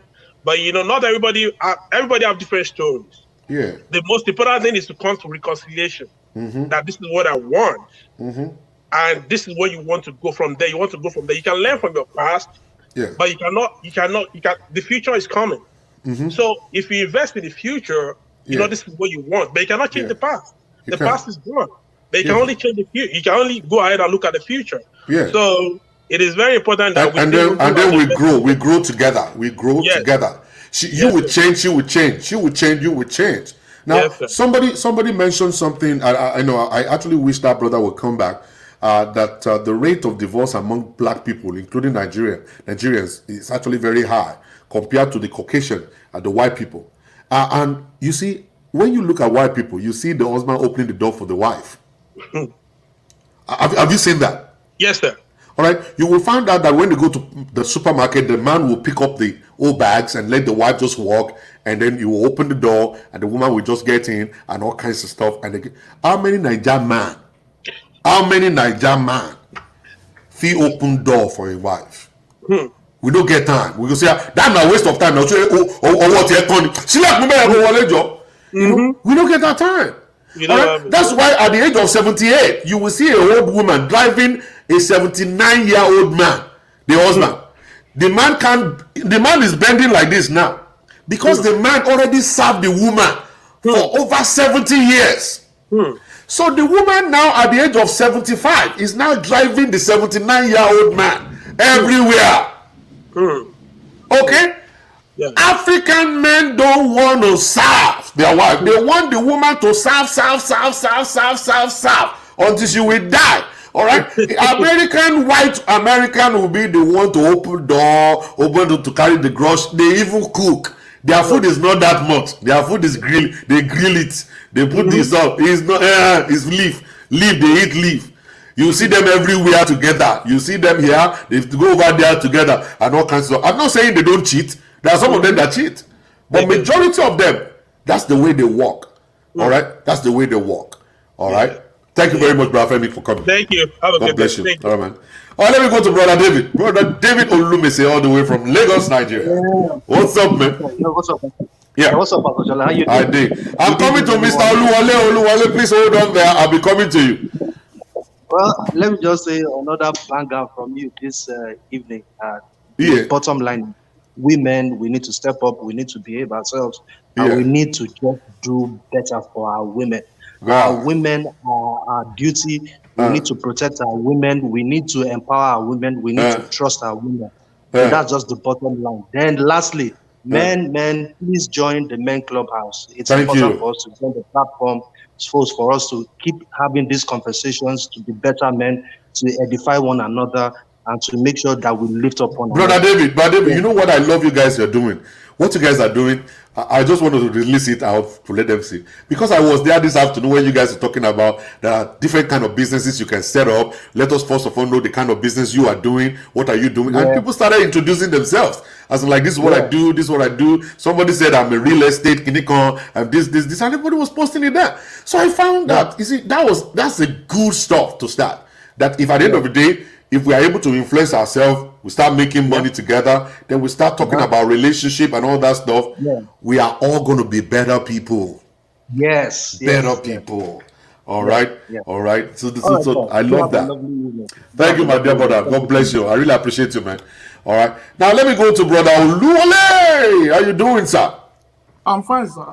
All right. Fire on. I've been watching your program for a very long time, sir. I know. I hope my wife is here now to come and hear all these things. I'll be very, very happy.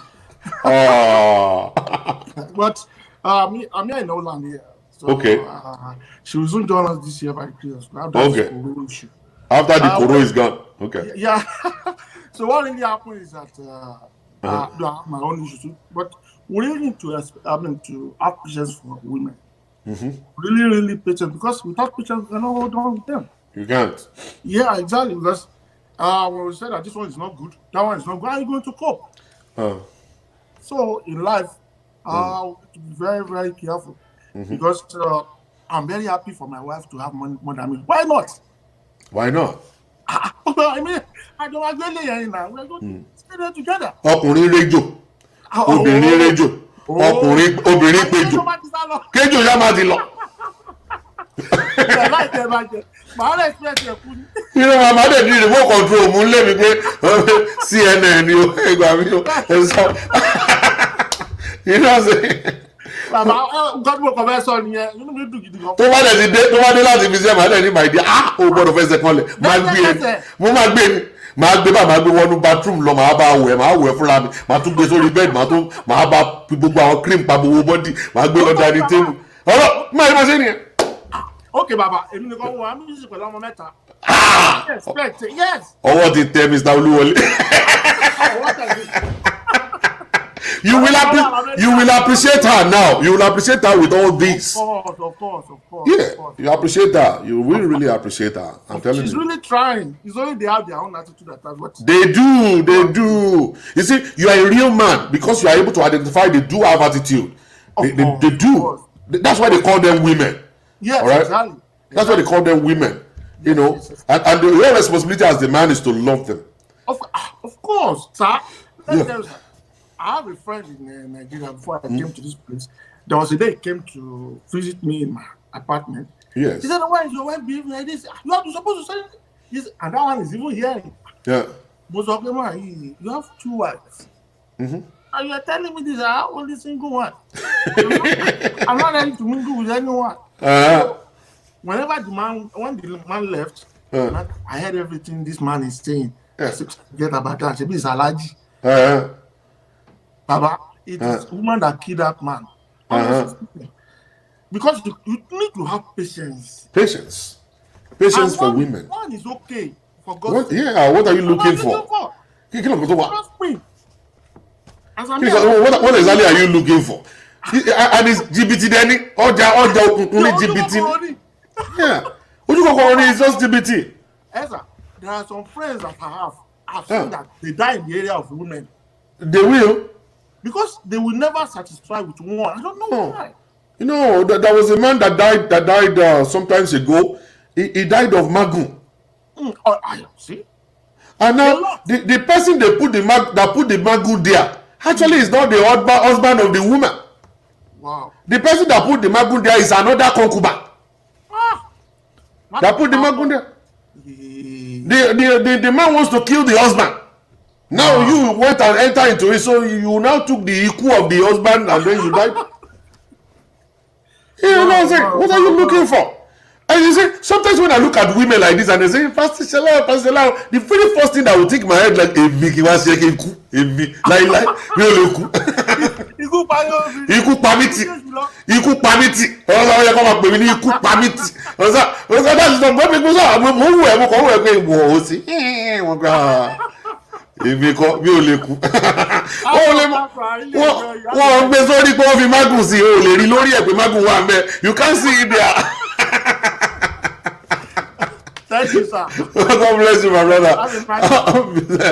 All right, ladies and gentlemen, you know that's what I'm saying. You see, I'm not saying to actually wrap it up. I'm not saying that every woman they're all 100% good. There's nobody that is 100% good. Either you're talking about a man or you're talking about a woman. We are not all good. Every one of us we have our shortcomings. Every one of us we have this kind of attitude and character. That will actually make other people to want to rebel against you, that may not want anybody to connect with you. All right. So, but when we come into marriage, we are supposed to grow together. We're going to make mistakes together. We're going to rectify the mistakes together. We're going to grow together. We're going to change together. Now, that is where commitment is important. Commitment and patience, very, very important. All right. And I want men to actually be very patient. All right. A lot of men, they believe that. A lot of men believe that, okay, you want to be so fast. I want to start I want to start driving a Jaguar. I want to start driving a Benz. I want to start driving these or these just within 1 year of coming to America. You know, don't be like that. Don't be like that. Grow in the system. Develop yourself in the system. Go to school. Learn certain things that you need to learn. All right? And at the same time, don't look at your wife as being a bully. Your wife, she has been in the system for some time. All right, and she's been paying bills. Let me tell you something. You can't miss the bill. When you miss the bill, the landlord is going to kick you out. For real, I'm not kidding. So any man that that is believing that the wife is wicked because the woman is trying to protect the house, that person is not wise. If you are very wise, you will not give that particular woman any kind of problem whatsoever. I made a mistake one time. The mistake I made was this. When I came into America, somebody gave us a very tiny house. That's a 1-bedroom. Living there, I was paying like $300 in Oklahoma City. And I was fine. Was going to work and was making money, saving money and all that. Until I started mingling with some people. And those people, they live in apartments. I mean, in big apartments, like 3 or 4 bedroom apartments. They have a dining room. They have 2 living rooms. They have bedrooms. They have walk-in closet and all that stuff. And I visited their home the first time. That I started thinking about my own life. Like, why will I continue to live like a pauper when I can live like these people? But one thing is that those people, they've been in America for over 20 years. I just came in like a year. I just came in like about 6 months or 1 year. So I started now comparing myself with those ones. So I decided to go and get a bigger one. So I did. Let me tell you something. I didn't last 4 months. In that place. When I couldn't pay the bills. And then by the time I thought about, let me go back to where I'm from, the the man already gave out the house. The house is no more available, and it's actually $300 a month. Now I decided to move into church, and I started living inside of church where there's no heater, no AC, no bathroom. If I want to take a shower in the morning, I have to wake up by 5 o'clock in the morning to go and take a shower at the back. And then during the time that it's cold, I have to just quickly boil the water and then put it inside. That's when I know that hot water can become cold like within a second. So I pour the water in there, I'll quickly run outside and pour it in my body, put the soap and all kinds of stuff. I'll run back inside. And it couldn't make it. I couldn't make it.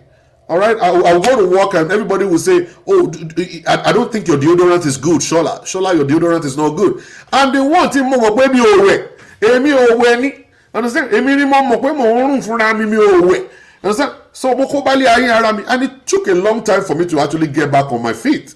When I eventually got back on my feet, I got another appointment, I got a better job and all kinds of stuff. Then I bought a house and I started living good and stuff. So, but that was like about 3 years ago, coming into the state. You have to go through process of life. You are even lucky your wife is already here with a very nice apartment and a nice bed for you to sleep in. All right. How about people that we just walked in without anybody? We just walked in without any place to rest our heads. All right. How do you want that to? Who do you want to say I appreciate in that level, if not God? All right. So you're supposed to take your time. Take it easy. Don't squander money. Don't push your wife too hard. Don't push yourself too hard. Take your time. All right. Some people will believe that if you come to America, you come to make money. Let me tell you something. You will end up in jail. If you hurry more than your strength, you end up in jail. Take your time, go to school, you get a better job that will pay you money, and gradually you're going to grow and develop. And then you'll be able to take care of your family. And another thing I want to say is, don't mind if your wife is more educated than you and she's got a better job than you and she's making more money than you. Let me tell you something, be nice to that woman. Treat that woman like a queen. She will treat you as a king. All right? You see, don't hate your wife because she's making progress. Don't be jealous of her prosperity. Because the moment you are married to a woman, that's your wife. You guys are supposed to be together. Two people joining together to become one flesh. What's the big deal? What's the big deal in cooking for your wife? What's the big deal in cleaning for your wife? What's the big deal in taking care of the children? All right? What is the big deal out of that? You see, when you treat your wife correctly, she will never in this world think of evil against you. So many of you believe that, oh, my wife don't want me to be rich. My wife is preventing me from being rich. No. It depends on the way you yourself, you are actually addressing your wife, the way you are reacting to her. All right? So many men don't want to take life insurance thinking that their wife will kill them. Okay, the moment you are thinking my wife can kill me if I take life insurance, it means that you're a bad person. You have been doing something bad towards that woman. That's why you believe that woman can kill you. Because if she finds out what you're doing, she will kill you eventually. All right? So, but if you're a good man, a very good person, you're treating your wife correctly. If you get life insurance, she will be the one to actually keep the paper for you and tell you that just keep it here.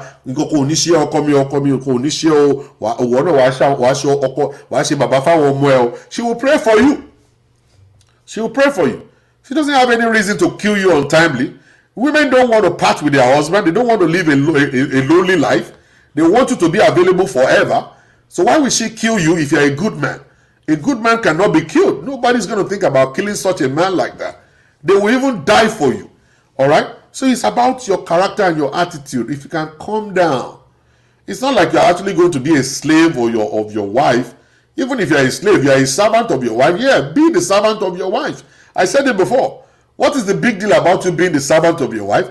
The two of you are supposed to serve each other anyway. Let her serve you and you serve your wife. That's it. Now, about just going all around having girlfriends all around. You see, let me tell you something. Every time. Social media, they are all fake. Fake upon fake.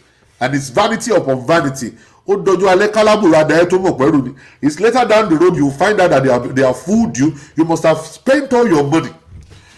You must have spent all your money. You must have taken them to Chinese restaurant, taken them to Italian restaurant. You bought them this, you bought them that. You bought lipstick, you bought pata, you bought bra, you bought bugbe. All because you woke up kisiko yo. You ò lè rárá, o ò lè lọ 30 minutes dépò kíní kan 5 minutes gan o ò lọ 3 minutes gan àrí 3 minutes yẹn gan sef àti ìrí 2 minutes gan lára ẹ waste of your money ní ọkàn tí bọ̀ ó dẹ̀ bẹ́ẹ̀ ni tí iná ti gbé ebi ẹni tó electric gbé ó dẹ̀ rọ́ṣẹ̀ ó bẹ̀rẹ̀ sí sàn obìnrin bá kó gbogbo owó lọ́ntì ẹ̀. You know what I'm saying? You're supposed to be thinking like that. Think like that and say, what kind of stupid enjoyment is that? All right, let me go home. I can have sex with my wife anytime I want. Káníyàwó ẹ̀ ló gbowó lọ́wọ́ ẹ̀ sìn, it is better. Oko okun, òun náà ní lálọ́, àbí lálọ́ lọ sí ikún ni whatever it is tó bá lọ sínú ara wọn. Kọ́ńtà ti jẹ wọ́n àwọn méjì pọ̀ mọ́ra wọn. So that's the stuff. So what is your problem? You're not supposed to have a problem with that. Let your wife be the person. Vagina is vagina all over the world. If it's white vagina or green vagina or yellow vagina, it's the same thing. All right? Packaging last all over here. And if you give your wife money, your wife can actually package herself and look good for you. You don't have to run around and be jumping all around the place. And if your wife is misbehaving, you know, take her on vacation. And when you go on vacation, no dobale in corner. Why not be no yawo mi ò ní ṣe irú ẹ̀ mọ́. You know what I'm saying? And at the end of the day, you find out that she will just be at peace with you. Everybody will be fine. And that's it. And then you guys can actually have sweet life and then continue to do what you're doing. And every time, always be conscious not to offend her. Be transparent. All right? Live your life together. Bless her all the time. Do things for your wife. Bless your wife. All right? You will find out that everything will be fine. And you wives too. You women, take care of your responsibility as a wife. Do what a good woman would do. All right? Do what a good mother would do for the children, a good wife would do for the husband. All right? For men that are paying your bills, men that are taking care of you, submit to them and respect them. There's no big deal. No big deal in it. You are actually building a future for yourself. And you are actually making your children to see a good example of a good mother and a good father at the same time. And you'll find out that the prosperity that the two of you are looking for, it's going to be easy to get it. The moment you guys cooperate together and you are putting things together, you are having joint account, you guys go to work, you bring money together, you start projects together, it will be very fast. You will finish building your house like that. You will finish buying the car like that. You will finish sending your children to college like that. The two of you will join hands together and then you make things work for yourself. You build a future of retirement for the two of you. I'm telling you, it's all matter of you being, be able to sacrifice. Let him sacrifice also. Okay? If you are a selfish woman, you know it by yourself that you are selfish. Go and change that attitude around. All right? I beg you. Change the attitude of being selfish. A good man that is actually taking care of business, you should be good to the person. All right? Don't let anybody influence you. Don't listen to the advice of your mother. Don't listen to the advice of your friends. Don't listen to the advice of anybody that is all around the street. Understand? The advice you should listen to is that this advice I'm giving you. Go home. Submit to your husband. Love your husband. Okay? Reference your husband. Respect him. All right? He may not have money today, but he will have tomorrow. What he doesn't have today doesn't mean he cannot have it tomorrow. If you disrespect your husband because he doesn't have money today, by the time he will have money, you will be out of his house by then. Another sissy that doesn't even know the beginning of it, that didn't even invest in his life, will be the one to come and enjoy that money. All right? Reference your husband. Take care of business. Pray for your husband. Most importantly, that's the most important thing in life, is for you to pray for your husband. All right? Pray for them all the time. Pray for them constantly. They are good, pray for them. They are bad, pray for them. All right? Continue to pray. And one day God will hear your prayer. All right? The prayer that you'll be praying, God is going to hear that prayer. If you can just pray it. Be good to whosoever is good to you. Be good to them. All right? And you men, lay a foundation of a good life. Let your wife find a foundation to build upon. Pour plant, Apollo water, and God will show increase. So when you want increase in your marriage, you as a man supposed to plant and let your wife continue to put water. And then God will now put the rain and put the sun, and then God will now make that particular seed to grow in your family. In the mighty name of Jesus. I want to say thank you very much to all you guys who have called in. All of you guys that have actually called in one way or the other. Thank you very much. I really appreciate you guys. God bless you. And have a beautiful, beautiful afternoon. I'll see you guys later on.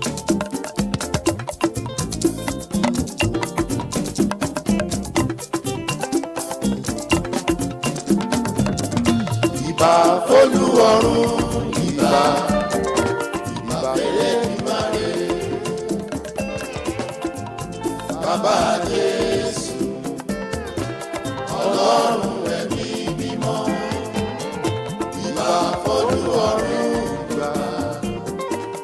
Bàbá Elédùmarè. Bàbá Jésù.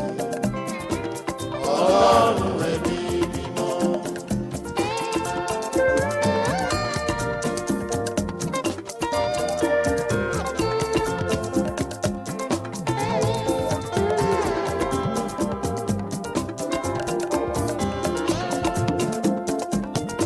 Ìbà f'Olúọ̀run, ìbà f'Elédùmarè.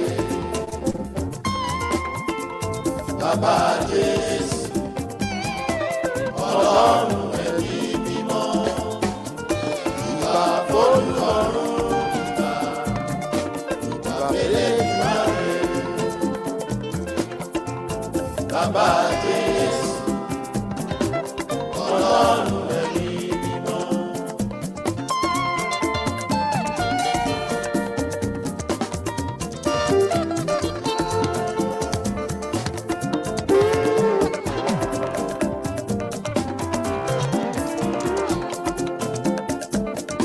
Kábíyèsí ẹni tó dá ayé, ẹni tó dá ọ̀run, ayérayé Elédùmarè o, alágbára nínú àwọn ọ̀run. Ọba tó ní kó wá, ìyẹn wá. Ọba tó ní kó lọ, ìyẹn á lọ. Arúgbó ọjọ́ Elédùmarè o, alágbára nínú àwọn ọ̀run. Ìbà f'Olúọ̀run, ìbà f'Elédùmarè. Bàbá Jésù Kristi. Ọlọ́run ẹ̀mí mímọ́. Ìbà f'Olúọ̀run, ìbà f'Elédùmarè. Bàbá Jésù. Ọlọ́run ẹ̀mí mímọ́.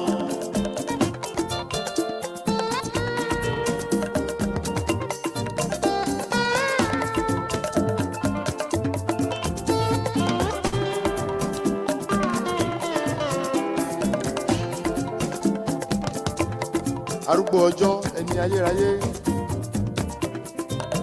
Mo ṣèbàrẹ̀ ọba mímọ́. Bá mi ṣe Elédùmarè o. Alágbára nínú àwọn ọ̀run. Ní ara mi kúrò lọ́dọ̀ rẹ. Kò sóhun mo lè dá ṣe. Àmọ́ mo lè ṣe ohun gbogbo nínú Kristi.